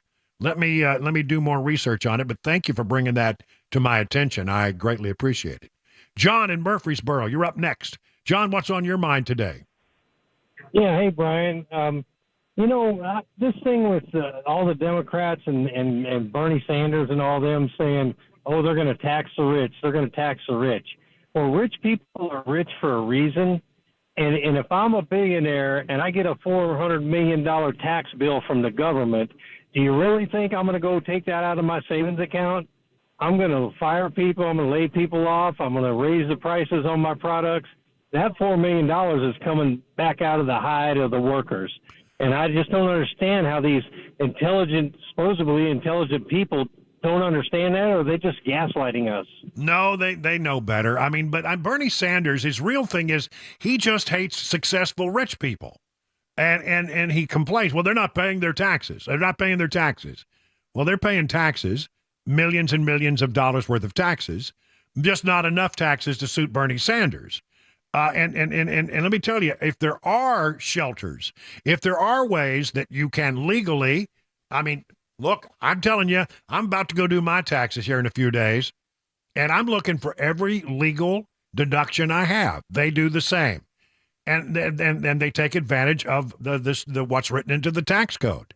And if you got a good enough tax lawyer, you can probably save yourself a lot of money. But the thing is, who wrote the tax code? They wrote the tax code. So if you want to change the tax code, change the tax code. But don't start talking about nonsense of a 32-hour work week. That's going nowhere. I mean, that would destroy many, many, many businesses in this country. And you talk about unemployment, that would drive a lot of people into unemployment and run a lot of good companies out of business. Thank you for the call. Appreciate it. Let's see. I got time for one more. Let's go to Marshall in Fairview. Marshall, you're on with Brian on the Drive. What do you say, Marshall? Hey, Brian. Thanks for taking my call. Hey. Hey, yeah, I was just curious. It kind of changes the subject. You guys are pretty familiar with the Real Clear Politics polls, right? You like those because they take the averages. Right. Just curious. I lean libertarian, but I will definitely vote for Trump because he moves the needle towards liberty to me against Biden, and I voted for him in the last election. Do you remember what the Real Clear Politics polls said this time last election? You'd have to say, I have to go back and look. I don't remember exactly what they said. What is your larger point? Well, I'm just curious, because he's just, he's killing Biden all across the board, but it seemed like he was ahead. But I just can't remember it. I would just be curious, and you guys do this all the time, so I didn't know if you remembered what it was the last time around. Well, I don't recall where right we were this offhand. time around. Yeah, I know, and everybody looks at the polls and say, well, the polls, but then they cheat. And look, I think that's a legitimate point. All I'm telling you is I'm looking right now at the battleground states. I've never seen this align this way in my memory. Out of the 6 battleground, 1, 2, 3, 4, 7. Let's call it 7 battleground states in Real Clear Politics page right now. Trump leads in Wisconsin by 1, in Arizona by 5, in Georgia by 5, almost 6, Michigan by 3.5, Pennsylvania by 0.6. It's very tight there, but he leads. He leads in North Carolina by 5.5 and Nevada by 5.6. Those are all really great numbers. And by the way, those are averages. There are polls that show them doing much better than that, the more recent polls, and there is a trend. I think I should report that. I don't think I should not report that. But you know what? Yes, you're right. Polls are sometimes wrong. And the reason I think that polls are sometimes wrong, just my sort of quick defense of this, is that there's always a number of people out there who break at the last moment, and that doesn't get picked up by the polls. I think that is part of the problem. But I will say in this particular election, I don't think we're going to be having as much of that. And I'll tell you why. We know Donald Trump. We know Joe Biden. These aren't questions that, there are no big question marks. Either you like one or you like the other. And we've made up our mind, I think, very early about which one we're going to support. And I don't think there's going to be a lot of people at the very end who, swoop in and make a decision that breaks one way or the other. It is now 52 minutes past the hour of 4 o'clock on Super Talk 99.7.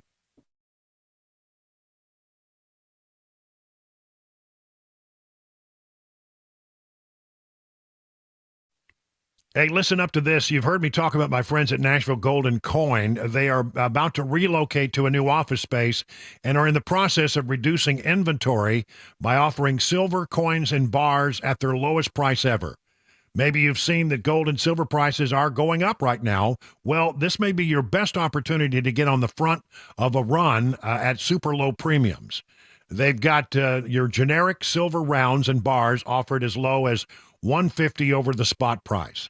They are selling the top-of-the-line American Silver Eagles right now as low as $350 over the spot price from now until March 26th. How about this? Silver Canadian Maple Leaves now as low as $2 over the spot price. They do have a limited supply of these prices, so give them a call today. They continue to stock all your gold and silver staples as well. If you've been on the fence about putting your dollars into real, hard metal assets, And there's never been a better time to jump in with Nashville Golden Coin. You can find out more at NashvilleGoldenCoin.com. That's right, set up your one-on-one appointment at NashvilleGoldenCoin.com.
5 o'clock, I'm Mac Maury with your top stories. Currently 60 degrees and cloudy on Music Row. Traffic complete weather forecast coming up in 5 minutes. An update on the missing college student case. Luke's 32 Bridge now claiming that the University of Missouri student Riley Strain was only served one alcoholic beverage and 2 waters before being kicked out of the bar. That comes after the Tennessee Alcoholic Beverage Commission was investigating whether Strain was overserved on March 8th when he went missing. Channel 4's Brennan Tierney has more information on that missing 22-year-old. Metro police say they have more video of Riley from Friday, but they're not releasing it because they claim it's not in the public's interest to see Riley stumbling around earlier in the night. This is the only video officers have released. They say it shows what Riley looked like when he was last seen on camera. He walked across First Avenue North and onto Gay Street right by the Cumberland River. Down the road, he was seen by 2 people in homeless camps, but they couldn't remember what happened to Riley. Police say Riley was not seen on camera leaving the area, so they focused the search here, but cleared the banks of the river Thursday without finding anything. Metro officials say this is still just a missing persons investigation and they don't believe foul play is a factor. The prosecuting attorney who had a relationship with Fulton County DA Fani Willis stepping down from his role in the Trump racketeering case following a judge's ruling today. Here's Stephen Portnoy. Nathan Wade says he's offering his resignation, quote, in the interest of democracy and dedication to the American public, and to move this case forward as quickly as possible. Judge Scott McAfee said if Fani Willis's ex-boyfriend didn't quit the case, the DA would be disqualified. In a letter accepting Wade's resignation, Willis writes of the threats and unjustified attacks that she says Wade has endured, adding she'll, quote, always remember how brave he was to step forward. And back here in the Volunteer State, a former scout for the Tennessee Titans indicted on first-degree murder for the deaths of his girlfriend and her 5-month-old fetus, which he's alleged to have fathered. Metro police say it took months of investigation involving scientists from crime labs, doctors in the medical examiner's office. But they've determined Blaze Taylor poisoned his girlfriend, Jade Benning, the night of February 25th, 2023. They say Benning was rushed to the hospital after Taylor called 911 to report she appeared to be having an allergic reaction. Her fetus died 2 days later. Benning died about a week later. Taylor then moved to Utah, where U.S. Marshals arrested him after Wednesday's indictment, and now arrangements are being made to bring him back to Nashville to face the charges. Ken Weaver, WTN News. And that is the latest news, traffic and weather on the way. I'm Mac Maury, WTN News.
It's 7 minutes now past the hour of 5 o'clock on Super Talk Now, Super Talk 99.7. It's our third hour on this Friday, the 15th day of March. We're so glad you're with us. Let's get you home safely. Got a lot to talk about. I gotta clean something up here. We always want to, clean things up when we make a mistake. And, I think I checked the record. When was the last time I made a mistake? I think it may have been, 7, 8 years ago. 1984. I think so. I made a lot of mistakes in 1984. I can tell you that for sure. Here's the deal. One of our callers during Phone Ur Farb Friday said that I was incorrect. Now, I had looked it up, and I had found an internet. Of course, you can believe everything you read on the internet. But I'd found what seemed to be an authoritative source saying that if you came across the border as a U.S. citizen, that realistically nothing would happen. But that is apparently not true. And we're talking, of course, about Justin Jones, one of the Justins who like to stir things up at our state legislature. He testified in a statement on the floor of the House that he had crossed the border in accompaniment of someone who was crossing illegally. Let's go to the border together and let's go meet some of these folks. Let's meet people like Javier, who walked through the Darien Gap coming from Venezuela, who I walked with across the border, and who was a local government official who was calling out corruption in his government and is now fleeing for his lives. So he had gone into Mexico and had met with the folks and then walked back across the border with this person. I don't know. I wouldn't go to say he was aiding and abetting, but he was accompanying. And so I said, well, is that a violation of the law? And the first read that I got was that it was not. But here we go. This is from 6/22 of 2020. A press release from the Border Patrol talking about a case in Niagara Falls, New York. U.S. Border Patrol agents from the Niagara Falls station arrested a 37-year-old United States citizen for entering the United States illegally. On June 20th, an adult male attempted to enter the United States without inspection in the vicinity of the Niagara Falls station. Agents apprehended the subject as he entered between the ports of entry. During processing, it was discovered the subject was a United States citizen. Additionally, it was also revealed that he had previously served a term of imprisonment in Virginia for felony and conviction that included the commission of an armed robbery with the use of a firearm. Now, he had served his time, so I don't know if that had any impact on it. Seems to be sort of just a gratuitous statement. Here we go. The Border Patrols are borders between the ports of entry, regardless of the time or weather, said Niagara Falls Station Patrol Agent in charge, Brady J. Wachel. Any person who, to include U.S. citizens, who attempt to circumvent the ports of entry in order to illegally enter the United States, faces consequences ranging from financial fines to imprisonment. The man was issued a monetary citation for failing to enter the United States at a border crossing designated by the Secretary of Homeland Security. The statute carries penalties for up to $5,000 in fine and or imprisonment for more than a year for the first violation. So you get up to a $5,000 fine. They don't say exactly what his fine was, but it could have been as high as $5,000. And if you have a subsequent violation, it could be $10,000, up to $10,000. So if you're entering to evade, it would seem to me that is a violation of the law. And now I've read other things that say that it could be 50 to 50. I think there's a lot of latitude here. I think what I'm reading mostly is, how in the world could you let 8 million illegal aliens into the country and not find them, and then yet some American who walks across the border is going to be charged, is given $5,000 fine? It doesn't seem right to me, but that apparently is in the law. And, I think what I read is that as a matter of practice, in most cases, let's say you're coming across the Mexican border, maybe, I don't know, you went across the border for one reason or another. I remember there were places down the border where you could go and take somebody would paddle you across the river in a boat. You could have dinner and then they would paddle you back. I don't know anybody ever got charged, and they did it every day. But, that's between that. Maybe that all changed with 9/11. That's entirely possible. Maybe that's what the deal is. But I remember that as a young man, but so anyway, one of the things I read said that what they would probably do is they would take you to a point of entry and process you there. That if the fine might be a minor $50 to $250 fine if they chose to go that route, but there was a lot of discretion left to the actual Border Patrol agent is the way I read it. So look, I think it is technically a violation of the law. Is it enforced all the time? No. Had they spotted up on him, would they have charged him? I don't know. But here is one case where a guy was charged he got a penalty. We don't know how much it was. It simply says that it carries a penalty of up to $5,000 for imprisonment. So Justin Jones may have violated the law. He may clearly have violated the law. We'll continue working on it. I don't know whether do you have to witness it? Do you have to? Does the Border Patrol have to see it before they can charge it? I don't know, but he has made the admission on the floor of the Tennessee House. How about that? All right, we got to get back into the other big story of the day, and that's this Fane Willis decision. They got this case they're going against Donald Trump and Georgia. Fane Willis is the DA. Nathan Wade was the prosecutor. They apparently she hired him when they were lovers. All the evidence seems to suggest, and that's improper. Did she get any benefit out of it? It seems that maybe she did, one way or the other. The question was, are they going to force her off the case? Are they going to force him off the case? The judge came down with a ruling today, Georgia Judge Scott McAfee, that said, okay, here's the deal. One of you has to leave. Fane Willis can continue to be the DA prosecuting the case if Nathan Wade leaves. Later this afternoon, Nathan Wade gave a statement saying that he would step down from the case. So it seems the case can go forward with the district attorney, Fane Willis. I think this is a horrible, just a horrible BS decision. I don't think this decision is appropriate at all, and I'll tell you why. Listen to this recitation by a guy named Eli Honig, who is a legal analyst over at CNN.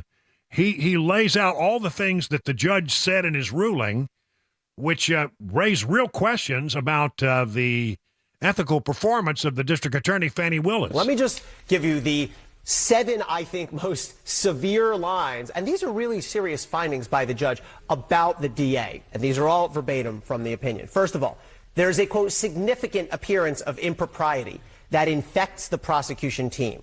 Second, a tremendous lack in judgment. Third, the unprofessional manner of the DA's testimony.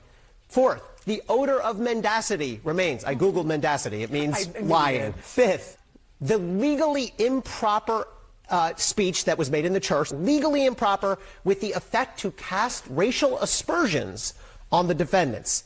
Sixth, the DA has created dangerous waters for the DA to wade further into. And finally, and I think this is the most damning, there are reasonable questions about whether the DA testified untruthfully. Any one of these statements by a judge would be a career ender. For a normal prosecutor to have an on-the-record finding that there are reasonable questions about whether you lied under oath, that would be devastating. The bottom line, the DA survives, but not without serious bruising. But my question is, why in the world is the DA being able to survive if she has done all those things? I mean, he goes through it's what they always do. Well, she did this and she did that. She did this. She did that. It's like Hillary Clinton. It's like laid out all the things she did wrong, and then but she can stay. She can stay on. That's not right. That's not right on any level. Jonathan Turley says, however, this Fane Willis, she's got a lot of things that are gonna, that she still has to work through. Here's Jonathan Turley from Fox News.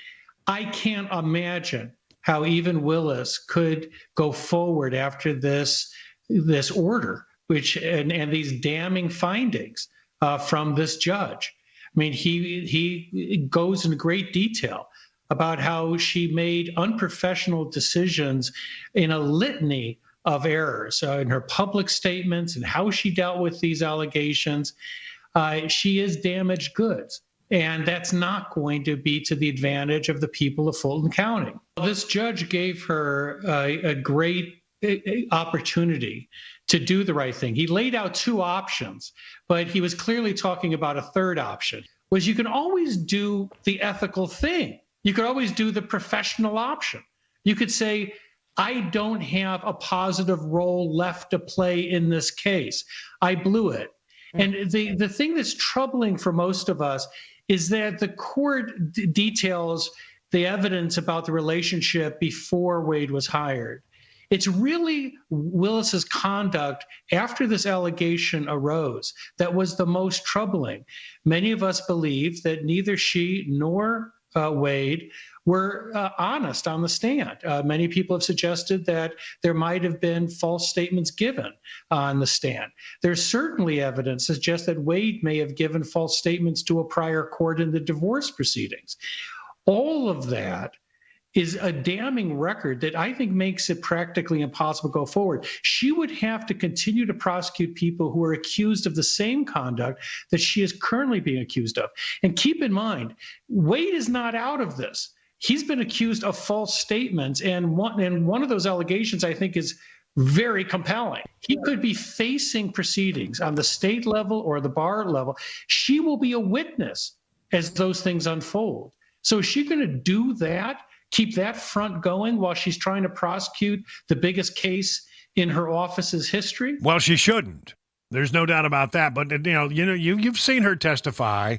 Do you think this is the woman who's going to back down? I don't think she's going to back down.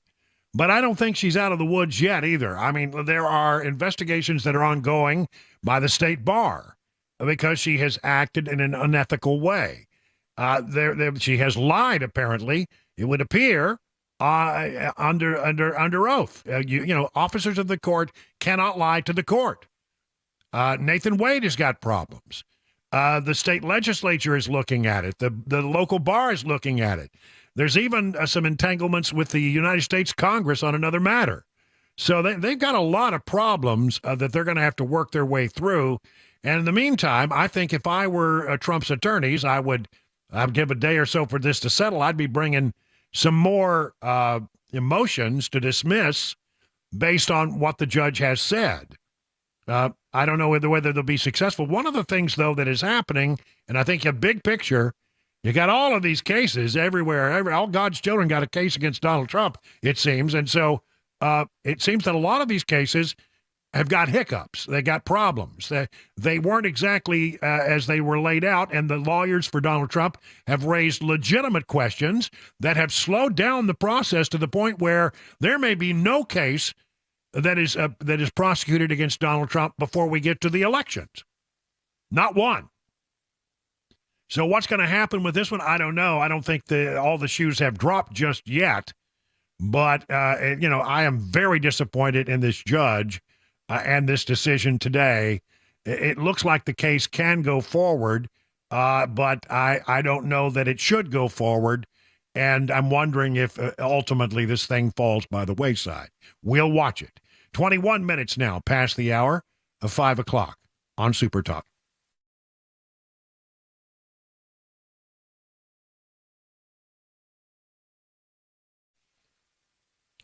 One thing that really makes Genesis Diamonds stand out from any other jewelry store is the education you get. Now, these are not clerks behind the counter. They are seasoned pros. They know everything there is to know about diamonds, and they will take the time to teach you in a way that is transparent, informative, useful. They'll even teach you how to buy like a dealer buys. They will show you the inside secrets of the diamond industry, and they will show you how diamonds are priced and graded on the world market, so you can maximize your budget. They will also teach you all about lab-grown diamonds and how you need to be very, very careful with where and how you buy them. All of this is done in a relaxed, no pressure, no expectation kind of atmosphere. They know most guys don't know much about diamonds, and they're committed to teaching you, not selling you.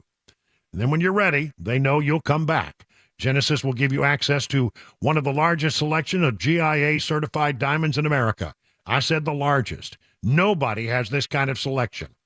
They'll ask you your price range, then they'll show you 10, 15 diamonds in that range side by side so you can make a good decision. If you're diamond shopping, this is the place to go, a no-brainer. The education you want, the selection you need, the price you deserve, zero risk and zero pressure. Genesis Diamonds voted best jewelry store and best place to buy an engagement ring 10 years in a row. 2 locations, Green Hills and Cool Springs.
Attorney Nathan Wade resigning from the Trump racketeering case, a missing man in Tennessee, and a murder of an Amish woman being investigated. Those stories coming up 30 minutes after the hour, 5 o'clock. Super Talk 99.7 WTN.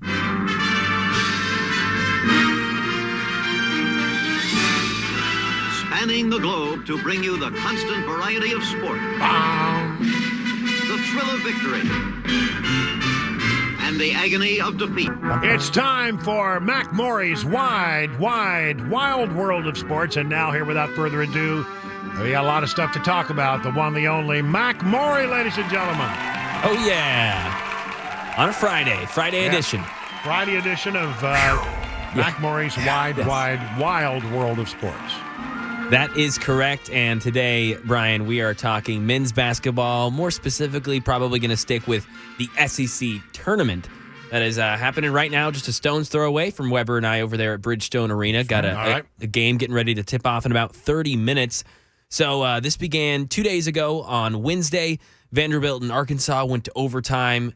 Very, very good game. Arkansas ended up winning. Missouri and Georgia Georgia ends up winning in a close game. Missouri ends up going 0-19 in SEC play this year. They did not win one SEC game, and to add that on top, they ended their season not having won a game since December. Forget SEC. Wow. A game. Wow. They went 3 months without winning a game. Holy moly. Yeah, and they still almost beat Georgia on Wednesday, which was pretty crazy. Mississippi State and LSU, I got to see that game, and I don't want to take credit, but I was watching with my friend. I was watching that game, and I've watched a lot of Tennessee basketball, enough to know watching Mississippi State, a team that I hadn't watched a lot of, watching them in person yesterday at that tournament, going, dang, they've got size. They've got a lot of length. That's something that Tennessee does not have. And what did they do today against the Vols, the number 1 seed in the SEC tournament, the number 4 ranked team in the whole nation? They beat them. They beat the socks off them. They were up by 22 at halftime. The final score I've got somewhere in front of me. I mean, it is ugly. I mean, today it was really ugly. 73-56 was the final score there. Yeah. Mississippi State just took it by storm. They had their game plan. They came out aggressive. Tennessee looked sleepy. They looked sleepy. They looked a little arrogant. They looked like, okay, yeah, we're the number 1 seed. We just won this tournament. Let's go. Yeah. Mississippi State, we've beaten this team before. Not this time. So that's something, you got 6 days till the tournament starts. It starts Thursday. So you want to be playing your best basketball by March. The Vols came into this tournament, it felt like red hot. Sure, they lost that most recent game to Kentucky, but before that, they had beaten 3 ranked SEC teams back to back to back to put themselves in that position to win the SEC, to win that conference. So you figured it was going to be a decent week, maybe not win the whole thing, but you're in the Final Four, maybe you're in the championship. It's a close game. Yeah, good showing. And to have that, just to complete, I don't know, it was chaos. That's just terrible for Rick Barnes, and it doesn't bode well for a younger team headed into this tournament. A younger team, though, that is led by a veteran, possibly college basketball Hall of Fame echelon head coach. Rick Barnes has a bunch of pressure headed into this tournament for Tennessee. If they lose in the round of 64 or round of 32, I don't think the announcement is further away than 12 hours on ESPN if Rick Barnes has been fired from Tennessee. Wow. Really? Yeah. That's how much pressure is headed. This team is really, really, really good. And he's brought back this program. Tennessee is now relevant in college basketball again because of Rick Barnes. That happened when I went to school there, thankfully. I got to see a lot of great teams, great recruits, and he built up 3 stars to play like 4 and 5 stars so that Tennessee could go then get those actual 5-star recruits. That's where Tennessee is now because of Rick Barnes. But if you can't bust that door open, man, if you can't get into that Elite 8, if you can't get in that Final Four and give yourself a real puncher's chance at winning a national championship in Tennessee, that's the standard now. And if with this sort of team, with one of the best players in college basketball, a guy that we've talked about several times, Dalton Connect, you've got to be able to have this. You've had Kevin Durant at Texas. You lost in the round of 32. Well, now you've got Dalton Connect, and this cannot be a reprise of that 10 or so years ago. Well, in this early exit from the SEC tournament, it's going to affect their seeding in the big tournament, right? I mean, obviously, you would think that it would have an impact on their first-round opponent. So if they had shown well this weekend, they were probably going to have a 1 seed, and now they're definitely looking at a 2 seed. I don't think a 3. So it's not like it's been a dramatic change, but forget the 1 seed. Yeah, no, it's going to be fine. You're a 2 seed, and wake-up call is what it is. It's a wake-up call, and they better see it as that. They've got 6 days to really turn this thing around. All right, great stuff as always, Mac. Really appreciate it. Now to take off that snazzy orange sports hat and put on your news hat, because it's time for the news at 5:30 on Super Talk 99.7.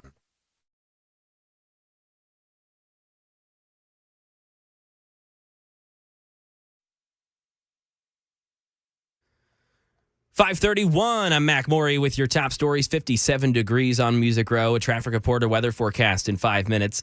Lead prosecutor in the Fulton County, Georgia election interference case against former President Trump and his co-defendants, Nathan Wade, has resigned. It comes after a ruling by the judge overseeing the case. Judge Scott McAfee refused to disqualify Fulton County District Attorney Fani Willis, but ruled that either she or Wade must step aside from the case. In his resignation letter, Wade writes that he's resigning, quote, in the interests of democracy. John Santucci says an appeal is likely. What I'm told is that an appeal is being very seriously discussed amongst all of the attorneys on this. And really, that shouldn't be too surprising, right? For two reasons. One, it's Donald Trump. If he doesn't like something, he's going to appeal it. But two, look at what is happening in the other cases and what's happening in the Washington, D.C. special counsel case, that being the efforts to overturn the 2020 election. Donald Trump's team has successfully appealed that case twice, now waiting for the U.S. Supreme Court to weigh in. Here in Tennessee, a missing man. News 2 reports that the Tullahoma Police Department is looking for Dylan Peluso. Peluso was reportedly involved in an incident at the Country Club Apartments on North College Street on Thursday last week. According to the department, Peluso, quote, could be injured and needing medical attention. If you've seen him, you're asked to call officials immediately. And the suspect in the Pennsylvania murder of a pregnant Amish woman in court today. Dave Packer. In court Friday, the man suspected of murdering a pregnant Amish woman. 52-year-old Sean Cranston is accused of killing 23-year-old Rebecca Byler and her unborn child inside her home near Spartanburg, Pennsylvania on February 26th. Byler had suffered head and neck wounds when her husband and a family friend found her in the living room. The motive unclear, a district judge at a preliminary hearing deciding if there's enough evidence to support the charges against Cranston. And that is the latest news. Weather, a traffic report next. I'm Mac Maury, WTN News.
We are moments away from round 2 of Phone Your Farb Friday. So if you want to get on the line, 615-737-9986. Now, how are you faring in this rough and tumble market?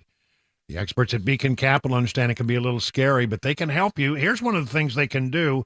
Discover your retirement savings potential in less than 30 seconds with Beacon Capital Management's free retirement savings calculator. That's right. Take away the next step. It's simple step-by-step calculator is easy to use. You'll get the results right away. Take the next step in your financial planning journey and see how much you could have saved for your retirement by now. It's a really neat little thing, and it'll help you get some guidance as to where you are. And then if you need a deeper dive, I would suggest you call the folks at Beacon, 615-488-9303. At the end of the process, you'll be able to rest easy knowing you have a plan that meets all your retirement goals. Replace the worry with confidence that you're on the right path. Here's the number again, 615-488-9303. The experts at Beacon stand ready to take your stress away, and you should learn more just by going to their website. Find out all the things they can do to help you get ready for retirement at askbeaconnow.com.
38 minutes now past the hour of 5 o'clock. Guess what?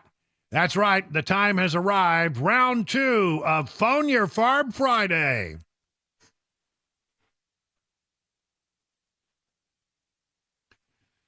That's right. We're ready to hear what's on your mind. 615-737-9986. Maybe you got a bee in your bonnet to burn your saddle. Maybe you have a bug in a place where you hope you have never, ever have a bug. We don't want that. No bugs there. And so listen, get on our 100,000-watt soapbox and express yourself within boundaries. It is a family show. I mean, in the last, I don't want to talk badly about the 4 o'clock hour. They were pretty good. I mean, one guy, I was wrong, and the other guy proved that he was right. So I got upgraded. Yeah, I got upgraded by those folks in the 4 o'clock hour. I don't like that, but I'm not going to hold it against them. No, they can point it out. And I love it when that happens. So here we go to the phone lines. We got one line open, so get after it. 615-737-9986. Amy in Nashville, you're up with Brian on the drive. Amy, what's on your mind today?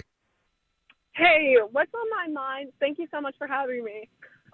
What's on my mind is kind of Bernie Sanders proposing a 32-hour, 4-day work week. Yep. My whole family works really hard. They work 60 hours, and I just feel like this is a terrible thing, kind of like slapping my family in the face and so many other working families throughout the world and throughout the country. Sorry. Yeah, I mean, everybody loves the idea of a 4-day work week, but when you start to think about what the impact of that would be on businesses around the country, and they're saying that they're going to pay the same for 32 hours a week they're now paying for 40. How do you think that's going to work out? Well, at first, the thing it's going to do is cause all your prices to go up. I mean, then because now you got to hire more people to get the same amount of work done. So I don't see a good solution to this at all. The good news is it's Bernie Sanders. Everybody sort of rolls his eyes. I don't think this could even get out of the Senate, even though it's controlled by Democrats. And I certainly don't think it could get out of the House. It's not going anywhere. It's just Bernie being Bernie. But still, what a dumb guy this guy is. Honestly, thinks that he can get away with that. Thank you for the call, Amy. Marie in Nashville. Marie, you're on with Brian on the drive. What's on your mind, Marie? Hi, Brian. You have a first-class act there with your crew. Just want to compliment. Well, thank you very much. I appreciate that. And I do have some good guys. You're right. Absolutely.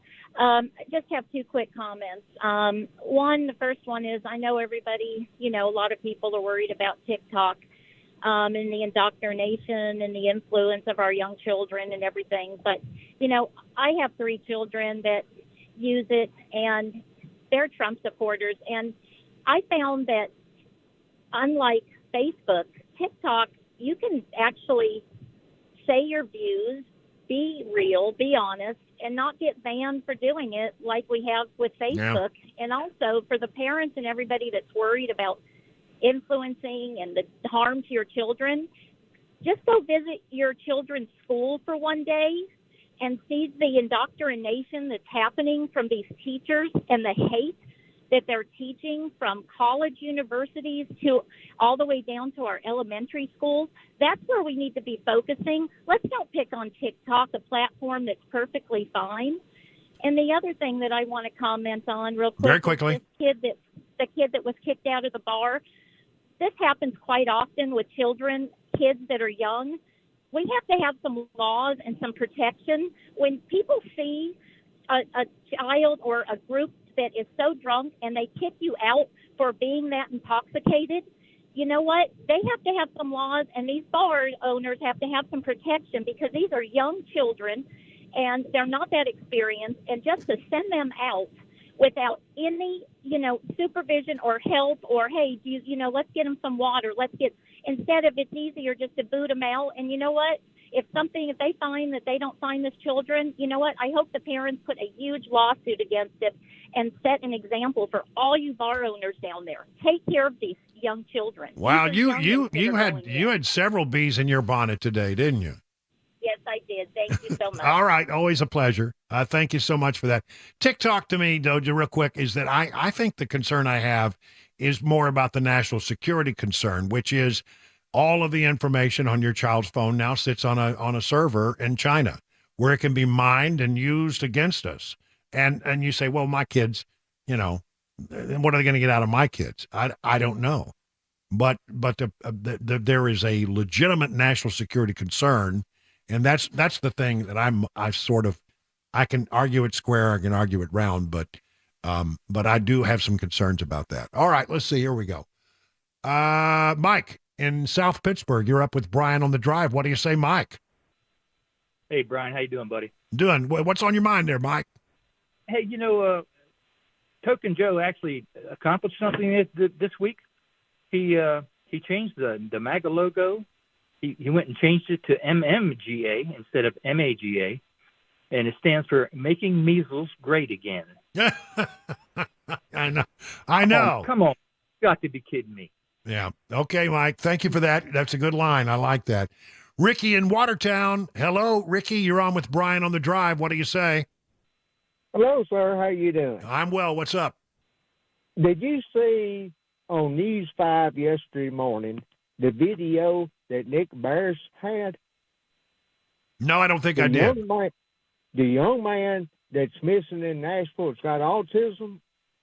Evidently, a neighbor to that house recorded a video. It appeared it was two real bright lights, appeared to be headlights off a car or a truck or something.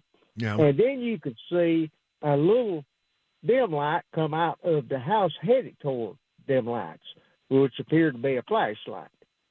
They were supposed to have some more news last night. I didn't get a chance to see it, so I don't know if there was anything on about it or not, or the police said you intervened with the case and shut it down. I have not heard anything more. I do know that they are no longer actively searching and that they've begun what they call an investigation. And of course, when you begin an investigation, the one thing you don't get a lot of details on is what are they investigating. But this one is raising a lot of eyebrows. And, it certainly is going to be interesting to see how this gets resolved. Sadly, with each passing day, it doesn't sound very good for this young man. Thank you for the call. Appreciate it. Stephen in Franklin, you're on with Brian on the drive. What do you say, Stephen? Yeah. Hi, Brian. I love your show. I listen to you every day. Thank you. I believe I've heard you say or somebody say that you cannot indict a sitting president. So if all these trials and lawsuits and such happen after, hopefully, Trump wins, what's going to become of all these cases? Well, I don't think that they can bring them if he gets elected and gets sworn in, and these cases have not moved forward by then. And by the way, there's a Department of Justice policy, not written but long observed, that you don't bring cases when you're right in the throes of an election. I mean, for example, the whole thing with Joe Biden in the documents case, they said, well, we couldn't charge him until after his term was over. And that would be ostensibly, next year, or if he got somehow reelected, it could be as long as 8 years. And they didn't think that when they could bring the case that he would present as anything other than an old feeble man with a bad memory. But see, they couldn't bring the case. But now, as I understand it now, and I'm not a lawyer, I want to be careful here, but I've been reading some stuff that says that the case in Georgia, because it's a state case, not a federal case, might not be under those same kind of strictures. I'm not sure, but I'll tell you this. Each of these cases is getting pushed back. Each of these cases that everybody, thought, well, you got all these charges. You can bring all the charges in the world, but if they're not legitimate charges, 6 charges got dismissed the other day. So there's a lot of stuff out there that once his attorneys get in there and they start poking holes into the case, we're now finding that some of these cases are very weak. Some of them have ethical problems. Some of them may never even be brought, actually, at the end of the day. What it is it's them the Democrats using the legal system to try to do anything they can. They threw a bunch of stuff against the wall to see if any of it would stick. And you know what? A lot of it's not sticking. A lot of it is not sticking. Mark, also in Watertown. Hello, Mark. You're on with Brian on the drive. Hey, yeah, Brian, did you ever get to the bottom of your license plate reader problem with in White House or Watertown? Well, I don't know that it's a problem. I mean, but there is an article in the local paper, the Watertown Express, that said that that they were LPRs, which is not something that had been, I don't think, was widely known in the community until that came out. Now, this was from the minutes late January, so I guess maybe some people knew, but it's from the town council meeting in January 31st, I think it was, and they are LPRs. Now, I'm on record. I don't have a particular problem with LPRs, but what I had a problem with was, how in the world do you do something like this in a community unilaterally as a police department, and your city council and the community's not brought on board, not informed this was coming? They just show up one day. Again, I think that is something that indicates that the police department of Watertown, and I hate to start a fight with my local police department, as you can imagine, but I think that the police department in Watertown was acting unilaterally, and it's supposed to be, the police department's supposed to be under civilian control. I mean, you're supposed to be under the control of your council. From what I read, when you said something about that, I remember several months ago I heard something on the radio or the news or something about they were going to expand the LPRs throughout the county, and I went and looked, and apparently it was passed through the county commission and not each individual town. They're supposed to be putting them on, I think it was 23 of them, state highways. Well, I don't want to get off in the weeds on what is clearly a very local issue, but the bottom line is this: we were told, and again, it's been confirmed, came from a grant that they got. So that apparently the grant was applied for by the Watertown Police, and then they just showed up. Surprise! All right, Tiny. Hey, it's Tiny, my friend Tiny, out on the road. What's going on, Tiny? Greetings and salutations, Mr. Wilson. Hey, how you doing, Tiny? What's up? Just calling in to check in with a fellow gentleman of adequate stature and discuss the weather. Yeah? What's on your mind? Do you think it might be a good thing that Manly Dan's on a cruise? Do you think he'd be tall enough for the height restriction on this roller coaster ride we're on with the weather? All right, Tiny. I got to go. He's my boss. I'm not going to badmouth the boss. You know how that goes. Brent in Columbia, you're on with... Oh, we're all out of time. I'm sorry.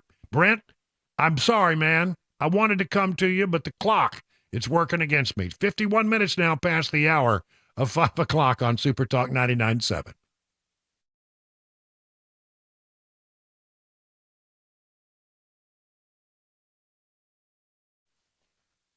You know, there are a lot of diagnoses out there and a pill for everything, but not all diagnoses are correct and not all pills are good for you. And if you get a diagnosis for European auto repair, you might want to get a second opinion before you make any kind of big decision. Well, listen, Eurofix is the home for second opinions. Before you spend hundreds or even thousands of dollars on European vehicle repair and get some diagnosis that, may not be the right one, maybe you should go to Eurofix. It could save your vehicle. It could also save you a lot of money. At Eurofix, you get a free 15-minute no-wrench inspection with an estimate at every visit. No high-pressure sales tactics. At Eurofix, you get a 3-year nationwide warranty and a free loaner car with every repair appointment. At Eurofix, you never pay dealer prices. They have locations in Franklin, 100 Oaks, Murfreesboro, Belmead, and now Mount Juliet. Call 844-EUROFIX or visit myEurofix.com and tell them your friend and radio buddy Brian Wilson sent you.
6:01, I'm Mac Maury with your top stories. Currently 56 degrees, possibilities for some rain, even some thunderstorms later on this evening. Traffic, weather forecast over the weekend coming up in a couple minutes.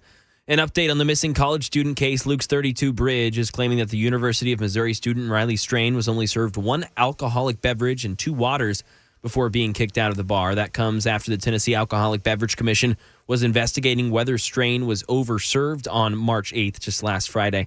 Channel 4's Brendan Tierney has more information on the missing 22-year-old. Metro police say they have more video of Riley from Friday, but they're not releasing it because they claim it's not in the public's interest to see Riley stumbling around earlier in the night.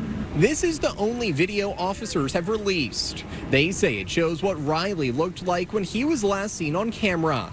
He walked across First Avenue North and onto Gay Street right by the Cumberland River. Down the road, he was seen by two people in homeless camps, but they couldn't remember what happened to Riley. Police say Riley was not seen on camera leaving the area, so they focused the search here, but cleared the banks of the river Thursday without finding anything. And Metro officials say this is still just a missing persons investigation. They don't believe foul play is a factor. Donald Trump officially lost an endorsement from his own vice president today. Andy Field with details. Former Vice President Mike Pence telling Fox News he won't be voting for his old boss. It should come as no surprise that I will not be endorsing Donald Trump. Mr. Pence saying Donald Trump has backed away from any conservative issues, including abortion and getting tough on China. So if Donald Trump won't get his vote, who will? I would never vote for Joe Biden. He also ruled out a third-party run. A former scout for the Tennessee Titans indicted on first-degree murder for the deaths of his girlfriend and her 5-month-old fetus, which he's alleged to have fathered. Metro police say it took months of investigation involving scientists from crime labs, doctors in the medical examiner's office. But they've determined Blaze Taylor poisoned his girlfriend, Jade Benning, the night of February 25th, 2023. They say Benning was rushed to the hospital after Taylor called 911 to report she appeared to be having an allergic reaction. Her fetus died 2 days later. Benning died about a week later.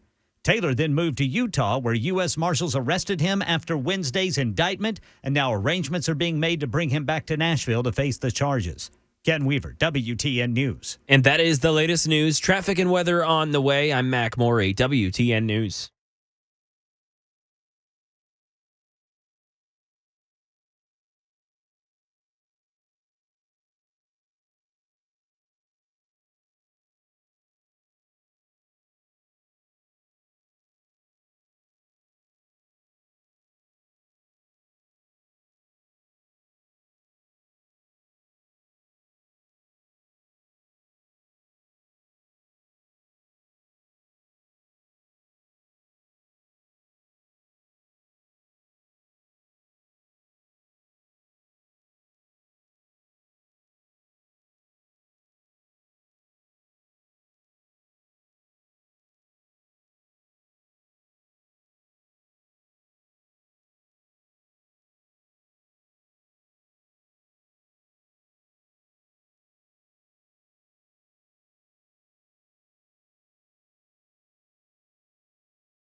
Well, good afternoon, good evening, everybody. It's now 7 minutes past the hour of 6 o'clock on Super Talk 99.7, the last hour of this week. Well, we're going to hand it over to Mark Levin at about 7:05 after the news. We're so glad you're with us. Let's get you home. Let's get you home safely. It's a pleasant enough night, not as nice as it was last night. Went swimming yesterday when we got off. Cabana Wife is perfecting, the way to do a pizza in our Christmas gift to each other, which was a pizza oven. Not as easy as you might think. There's a lot of sort of learning curve on this. We've burned a couple. Oh, that's just terrible. Yeah, I know, but we ate them anyway.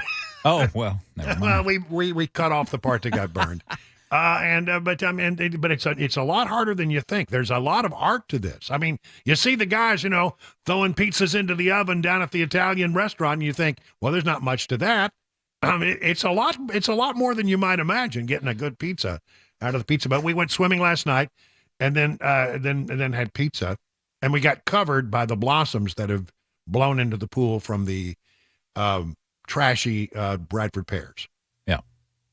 Well, it's that time of year. Not going to be swimming tonight. I can tell you, it's a little too cool for that. Yeah, probably not good. A little nippy. Okay. There's a story out here that I need to sort of talk about, and it has sort of been developing over the last hour or so. It has to do with a bill that was proposed by a guy by the name of, I want to get the name right, State Senator Brent Taylor of Memphis. And the basic bill is one that would prohibit local governments from restricting the duties of law enforcement.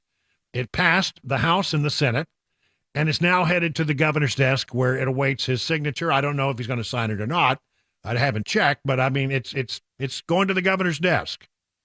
And the idea here is that they don't want city governments telling their police departments, you can't enforce the law, you can't make traffic stops, you can't do this, and this all comes in the wake of Tyree Nichols in Memphis, and apparently in pulling back on the police coverage of Memphis, they've got a tremendous crime problem, and so this Senator Brent Taylor. He's trying to sort of give the police the authority to do what they need to do to make the community safe, even if the town council says no. Well, okay, so I don't know how that's all going to work out, but I do know this. State Senator Charlene Oliver, who represents part of Davidson County, District 19, has basically said that she's so angry about what is happening with that particular bill that she's calling not for protests. She says she wants to see riots. This is an elected leader of our community, Senator Charlene Oliver, speaking today. It is a slap in the face, and you might as well stomp on the grave of Tyree Nichols for bringing this bill. Yes, we are emotionally charged. Why? Because it's personal for us. Taylor made this personal the minute he introduced this legislation to target one family and one life that was lost. So yeah, we're going to fight. Dr. King said the riots are the language of the unheard. What? The riot? Is she suggesting there should be riots? I mean, I thought Dr. King was about, peaceful protests, not riots. You ain't saying nothing yet. If you keep silencing us like this, what do you think our district's gonna do? We have had it up here. Gloves off. Like, we're gonna fight like hell. You don't expect us to respond when you gaslight us every single day with these bills? There's a bill to get rid of the Tennessee Human Rights Commission that they're gonna bring, to abolish it, rooted in the Civil Rights Act, to make sure that we have protections for folks that look like Tyree Nichols. Don't tell me this stuff ain't racist. Don't tell me it's not. It is rooted in racism. This was a Jim Crow bill that Taylor brought, and all his Confederates voted for it today. So she basically has called Taylor a racist and said that this is a Jim Crow bill. I don't know. It seems to me it's a law enforcement bill. Be interesting to see what the governor does with it now that she's raised this concern. But I mean, let's get back to this talk about a riot. Yes, we are emotionally charged. Why? Because it's personal for us. Taylor made this personal the minute he introduced this legislation to target one family and one life that was lost. So yeah, we're going to fight. Dr. King said the riots are the language of the unheard. Well, interesting. Her husband is a police officer. I've just found out. Works over at the Vandy Police Department as a captain. I don't know, but I do you want to retract the word riot? Was that just you misspeaking, Senator Charlene Oliver, or are you actually calling for a riot? I want to know. Because this is inappropriate. This is an inappropriate language to suggest that we should be rioting over a bill. I mean, if you want to protest, I get it. That's your right. A peaceful protest is everyone's right, but a riot, you're calling for riots. I'm hoping she didn't mean to say riot. She meant to say protest, but one way or the other, that needs to be cleaned up. One way or the other, tell us what you really mean. But she said we're going to fight like hell, which sounds like she really means they want a riot. She wants a riot. I don't know. We'll keep an eye on it, but I don't think it's appropriate for state representatives who are elected officials to be agitating for riots in the community. Don't think that's the role of an elected official, Senator Charlene Oliver. And that nobody is pointing this out, it seems to me to be troublesome.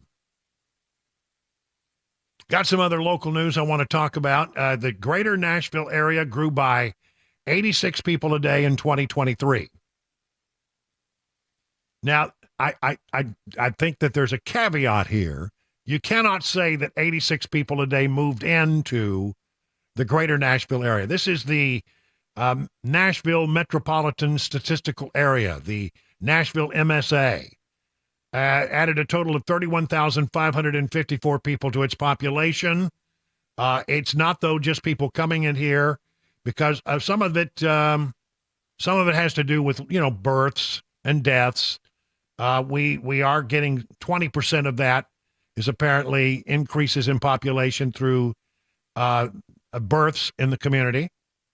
So it really comes down to about 24,246 people moved into the Nashville MSA in 2023. That comes to about, really, honestly, 66 people a day. That's still a hefty number of folks moving in. That's 66 people who got to find a place to live. That's 66 people who every day who've got to find a job. And so, that shows, I think, a healthy rate of growth. When I first got here, they were talking about 96 people a day coming into the region, and that number has sort of slowed. But that's, I think that's a healthy rate of growth, and it shows that there's still a lot of desire for people to move to Nashville. I mean, what's not to love? You got great people, you got great food, you got great entertainment, and you have no state income tax. I can't begin to tell you how huge that is, how really huge that is, I'm glad that we live in a state where there is no state income tax. Believe me, when I moved, I moved from Maryland to Florida before I came to Tennessee, but when I moved from Maryland to Florida, also a state with no state income tax, I got a $30,000 a year raise. It was just, really, honestly, Maryland, one of the highest taxed states, right up there with Massachusetts, I'm telling you. From News Channel 5, Mayor Freddie O'Connell releases new transportation transformation plan in Nashville. Still needed a lot more meat on the bones here, but you're getting a little bit more about what Mayor Fast Freddie wants with this transportation plan, that he's going to ask for an increase in taxes to do it. The mayor's office released concept maps that were presented to the technical advisory committee this month to show progress his office hopes to make. The maps focus on 4 key points. Sidewalks. What is the deal with sidewalks? I don't know why. I mean, are we talking about in neighborhoods? I don't know. Where are all the sidewalks? Signals. Okay. We could use some upgraded intelligent signals. Service and safety. Build up 86 miles of additional sidewalks around Nashville that would connect neighborhoods and major corridors. Would allow people to walk or bike around the city more easily. Okay. Are people really going to do that? I mean, if they got any distance at all to go, are they really going to walk to work? I mean, are they going to ride their bike in the winter?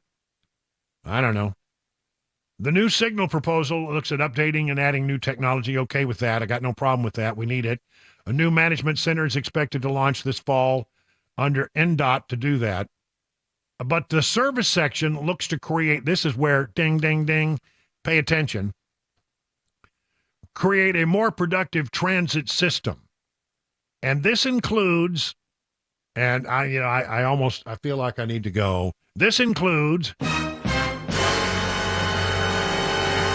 38 miles of bus rapid lanes. Now, I got some questions. Are you talking about taking the existing lanes that we have and turning them into bus lanes, priority bus lanes? Really? Are you, because when you take them away from traffic, then you are causing more traffic problems, right?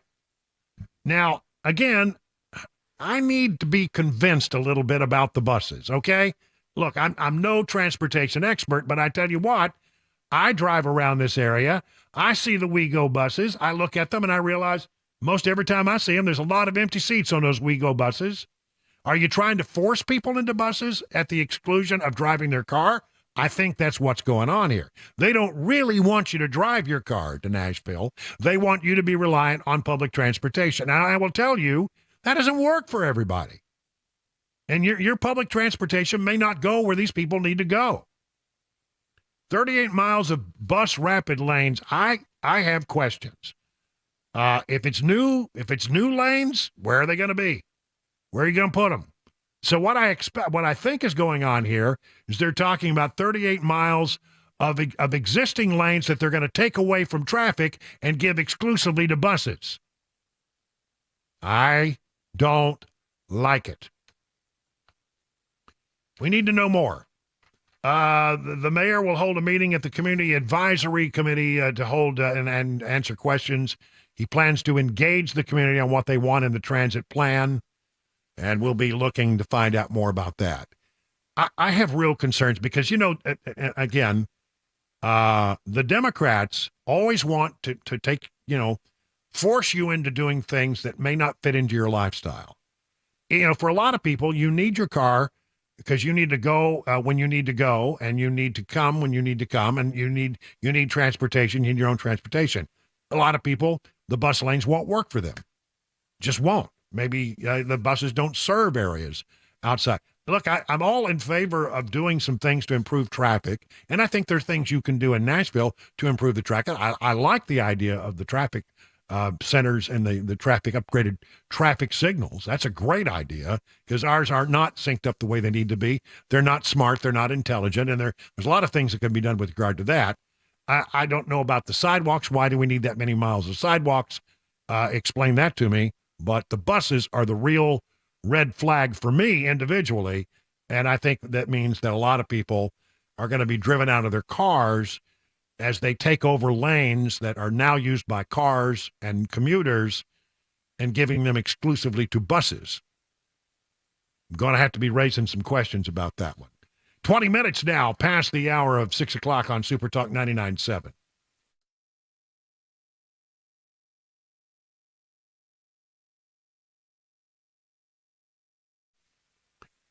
Okay, the folks at United Structural Systems have a question for you. With all the rain, we had some more rain last night. Are you facing any problems with waterproofing around your house? You say, well, I don't know, Brian. What would I be looking for? Well, I've got the answer right here. standing water in crawl spaces, wet basement walls, musty odors or floor joists that have wood rot, cracks in basement floors, hardwood floors that are cupping. And see, if you see any of these things or you smell any of these things, you may end up having a problem. Your house is trying to tell you something. Call the people from United Structural Systems.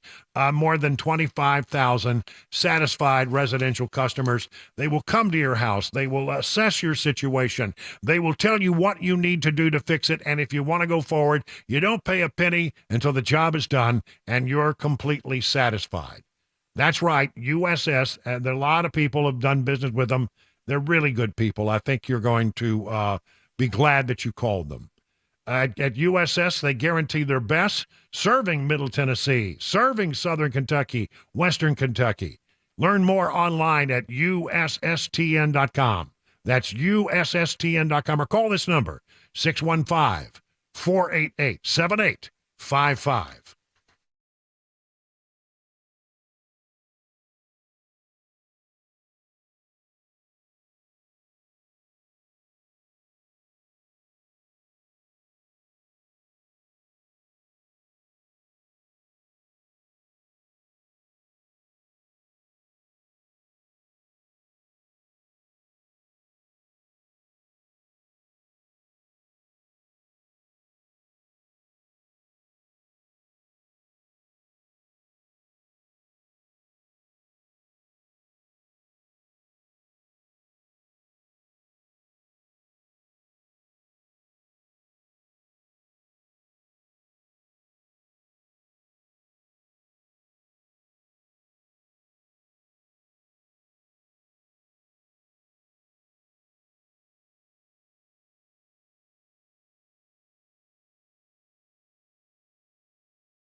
All right, thank you, Mac.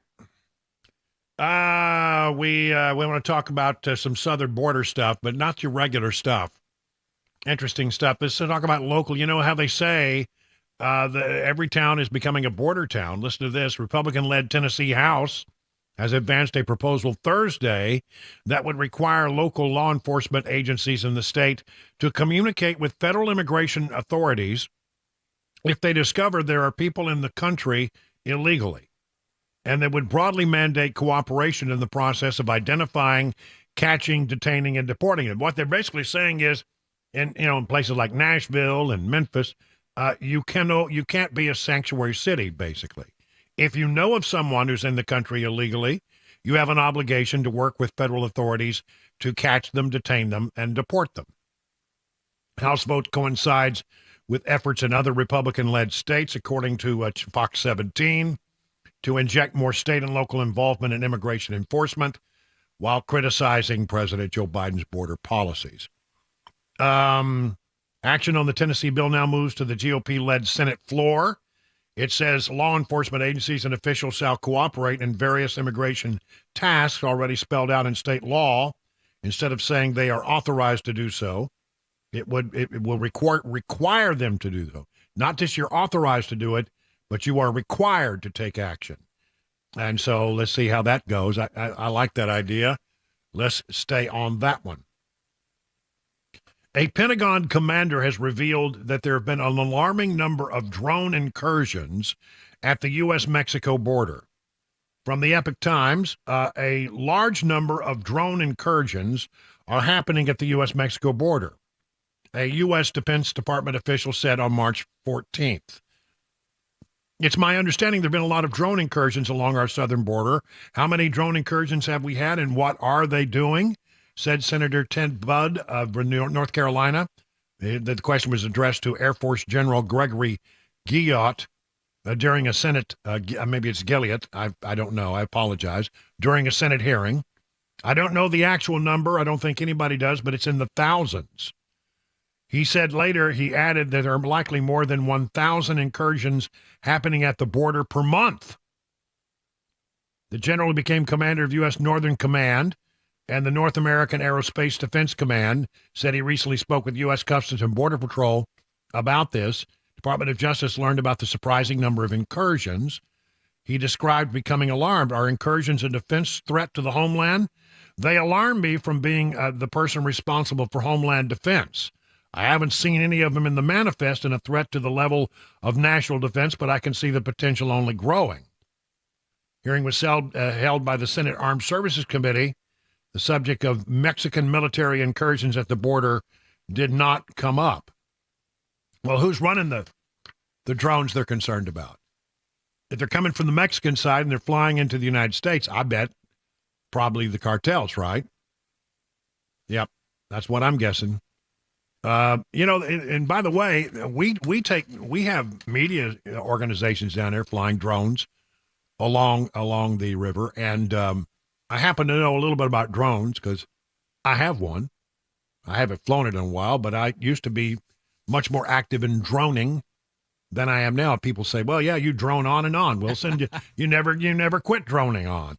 But no, I used to fly drones. I still have one, and I still fly it occasionally. You're okay if you, first of all, you alert authorities that you're there. In some cases, you're required to do that. But if you don't cross the middle of the river, and so they're very careful. Like when you see the Fox drone team, they probably have alerted authorities that they're there. And number one, and number two, they're staying well within the U.S. side. They're shooting from the U.S. side, never the Mexican side, looking back. But that's a concern. I mean, I haven't heard that now, but it's very concerning. And we'll stop right there because it's time for the news, but we got more stuff coming straight ahead right after the news with Mac Morey.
All right, I need you to be honest with me. Are you happy with your weight? I was not happy with mine. I started regaining a lot of the weight that I lost last year, and I decided I'm tired of this yo-yo stuff. I'm going to do something about it. Now, I have never taken on a weight loss client before, but I'm really impressed with the program that Jamie and Carly over at Restoration Wellness Med Spa in Lebanon developed for me. You see, it's not a one-size-fits-all approach. They took a look at my history, my lifestyle, and suggested an approach that is starting to show real results. Amazingly, and this is the good part, I'm not hungry, which is huge because I don't suffer hunger well. Beyond that, Cabana Wife and I are also undergoing peptide therapy at Restoration Wellness Med Spa, thrilled with the results. We both noticed greater mental clarity and increased energy. So whether your goal is to lose weight or improve your overall health, Restoration Wellness Med Spa has a solution for you. Maybe it's time for you to join the more than 1,000 patients who have already seen life-changing results. Here's the number, 615-470-8124. Learn more at restorationwellnessmedspa.com.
It's 38 minutes now past the hour of 6 o'clock on Super Talk 99.7. Brian Wilson, your friend and radio buddy. I'm with you for another 22 minutes for I Call It a Week. And we hand it over to Mark Levin at the top of the hour after the news. And he'll carry on. He will. You know, this is the time of week where I have a bunch of stuff that's sort of left over. I always try to blend stuff together, what we call thought links. One story, sort of leads to the other, and they have some relationship one to the other. But sometimes you just can't do that, and you just end up, you have to just squish them together like that. And so it's time to squish some stories as we close out the week. You ready? Story number one, home foreclosures are soaring nationwide and rising fastest in 5 states. Home foreclosures again in February continue. This is a real problem. I mean, people, you get a home, you work hard, you get some kind of financial situation, and the bank has to take your home. It's up 8% from the prior year, which means that we got a serious problem. However, the number of foreclosure completions fell in 28 states. Lenders repossessed 3,397 properties in February. And where were they bad? South Carolina, foreclosure surged 51%. Missouri saw a 50% jump. Pennsylvania, a 46% increase. And in Texas, 7%. And Indiana, they climbed 0.8%. So those are the states where they're seeing the biggest problem. Boy, what a sad thing that is, though.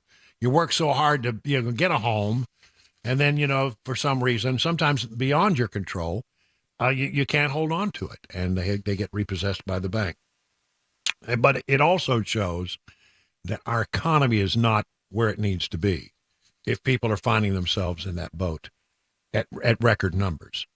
Story number 2.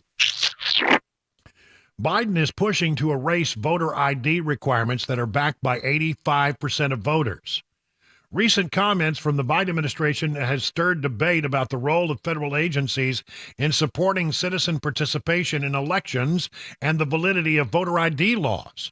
Concerns have been raised by House Republicans over a lack of transparency regarding the implementation of an executive order by Biden aimed at encouraging federal agencies to assist in voter registration efforts. This is in addition to statements made by the Attorney General, Merrick Garland, questioning the effectiveness of voter ID laws. I love the fact that Tennessee has a voter ID law. I mean, you've got to show. What's wrong with showing people you are who you say you are? I mean, if you need a driver's license to cash a check, if you need a driver's license to get a beer or buy some prescriptions, even over-the-counter prescriptions. Why in the world is it such an onerous burden that we require a voter ID to prove you are who you say you are when you step into the voting booth to do the most important thing that we as a citizen can do, and that's cast your ballot? I don't understand it. The Biden administration, I'll tell you why they don't want it. They don't want people asking questions. They want to, just shove a bunch of people in there, have them cast ballots. We don't know who they are. We don't know what they are. We don't know where they live. We know nothing. They just, they get in there and they vote. And if you make people prove they are who they say they are, it's the biggest step you can take toward avoiding voter fraud. And the Biden administration is so against it, tells you that they're playing fast and loose, I think. Fast and loose, I say. Number 3. We have another problem with immigration that we really haven't talked much about today. And it's Haiti. I mean, because Haiti's a hellhole and they got all kinds of problems and it's dangerous. The expectation is that a great number of people will be doing, what happened before. They'll try to make the 830-mile trip from Port-au-Prince to the Florida coast. Now, the deal is, as I understand it, is that if you get to the coast and you put your foot on soil, on U.S. soil, then you can claim that you need asylum. However, if they stop you offshore, they can detain you and send you back. And as you might imagine, Governor DeSantis doesn't want a bunch of Haitians coming into Florida because, quite frankly, it's just again another element of illegal immigration. So he's got this. Florida Fish and Wildlife offices. These are the people who go out there and patrol the shores of Florida for the state. And they have interdicted a few vessels already here's one that had 25 illegal immigrants, potential illegal immigrants from Haiti in their boat. In their vessel, they had firearms, they had drugs, they had night vision gear. What? And were boating very recklessly, which could potentially endanger other folks. He said the interdiction had occurred recently in the last few weeks. Interdicted near the Sebastian Inlet, and those illegal aliens were turned over to the Coast Guard for deportation. But he's out there working it. He's got his own immigration problem there in the state of Florida. Next story. I forgot, where are we? 4? Yep. Okay. Boeing whistleblower John Barnett. This is the guy who was found dead, and ostensibly, initially, they said it was a suicide, self-inflicted, I guess, gunshot wound. They found him in a car. But a lot of people are beginning to wonder. This gives the guy who was a whistleblower against the Boeing aircraft company. Boeing whistleblower John Barnett made a grim prediction that he could potentially end up dead after raising safety concerns about the jetliner giant, allegedly telling a family friend, if anything happens, it's not suicide. Barnett, 62, found dead in his pickup truck in Charleston, South Carolina, in a hotel parking lot on March 9th, the same day he was due to conclude his closed-door testimony in a lawsuit slapped against his former employer. Authorities who are still probing his death initially said Barnett died from a self-inflicted gunshot wound to the head, but his lawyers, family, and friends have since raised doubts over whether the ex-Boeing quality control engineer actually took his own life. I know that he did not commit suicide. There's no way, a family friend identified only as Jennifer told ABC4.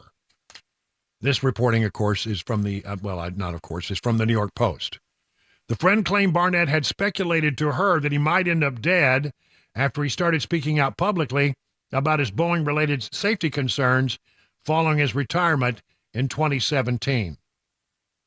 He wasn't concerned about his own safety because I asked him, Jennifer told the outlet. I said, aren't you scared? He said, no, I ain't scared, but if anything happens to me, it's not suicide. It wasn't immediately clear when that conversation took place. Same story from the Daily Caller. A lot of evil in this world. Close friend of dead Boeing whistleblower alleges he did not commit suicide. Again, this is another version of the story in the Daily Caller. Story number 5. We haven't talked much about what's going on in Ukraine and the battle between Ukraine and Russia, but there are some things that I think are pretty interesting. Number 1, Russia has targeted the city of Odessa.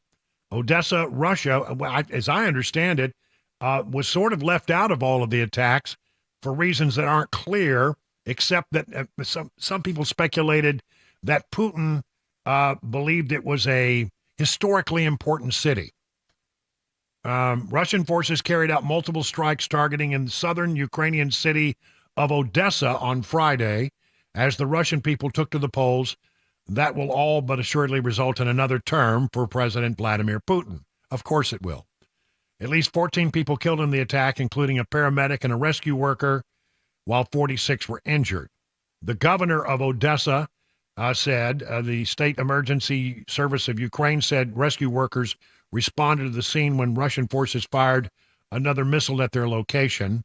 The tactic is known as a double tap, which often incurs casualties among the first responders. Really, it ought to be avoided. Ought to be, just against all sense of humanity to do such a thing. You attack somebody and you kill people, and then the first responders come, and then you kill the first responders. That tells you the brutality of what Russia is doing. It's absolutely ruthless to hit the same location twice in the space of minutes, causing the death and injury of people who had come quickly to help the survivors. All right. But then there's this.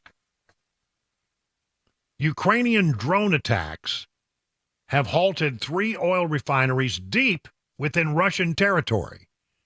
See, the Ukrainians are now flying drones into Mother Russia and attacking key strategic locations, and they're having some success. An aerial strike on Wednesday caused a blaze at one of the country's biggest crude processing facilities. The smaller refinery in the southern Rostov region was also halted by a drone attack, adding to the disruption caused by a similar incident at Lukoil's Norsy plant on Tuesday. So they've gotten 3 of them. Since the start of the year, Ukraine has used drones to target important Russian oil facilities from the Black Sea to the Baltic Sea as fighting on the front line swings in Moscow's favor. Kyiv has been trying to hamper the country's oil producer exports and ability to send fuel to its forces.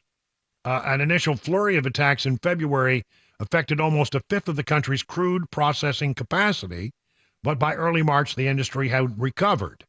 Ukrainian strikes in Russian regions are aimed at, if not frustrating the elections in Russia, then interfering with them. Now, two things happen. Number one, if you attack these gas refineries, you hurt the economy of Russia because they count on oil sales and gasoline sales and refinery sales to fill their coffers.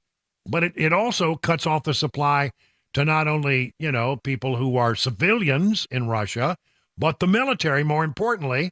If they can't get the oil they need to run their tanks, etc., oil and gas and energy to do that, then it causes a real problem for them. So the Ukrainians are not giving up the fight, but I got to tell you, they are getting hit pretty hard right now, and some suggest not winning the war.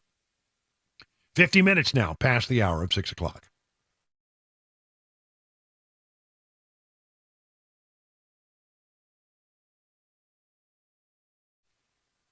D.T. McCall, 5 convenient locations around the area: Carthage, Lafayette, Lebanon, Cookeville, Franklin. And if you've been thinking about buying something for your house, whether it's an appliance or it's furniture or maybe it's a mower, whatever it is, hang on. We're just a few days away from a major spring sale where you can have huge savings.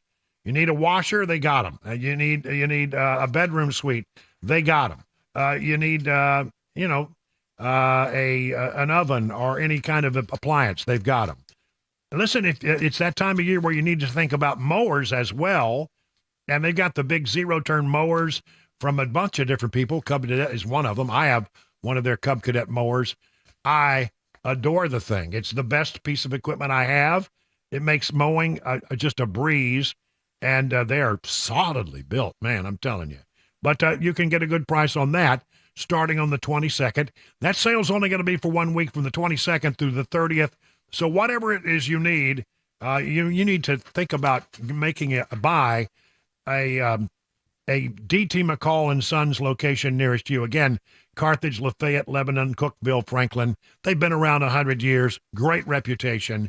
Get ready to save some money and get what you need for your home at D.T. McCall's, coming soon.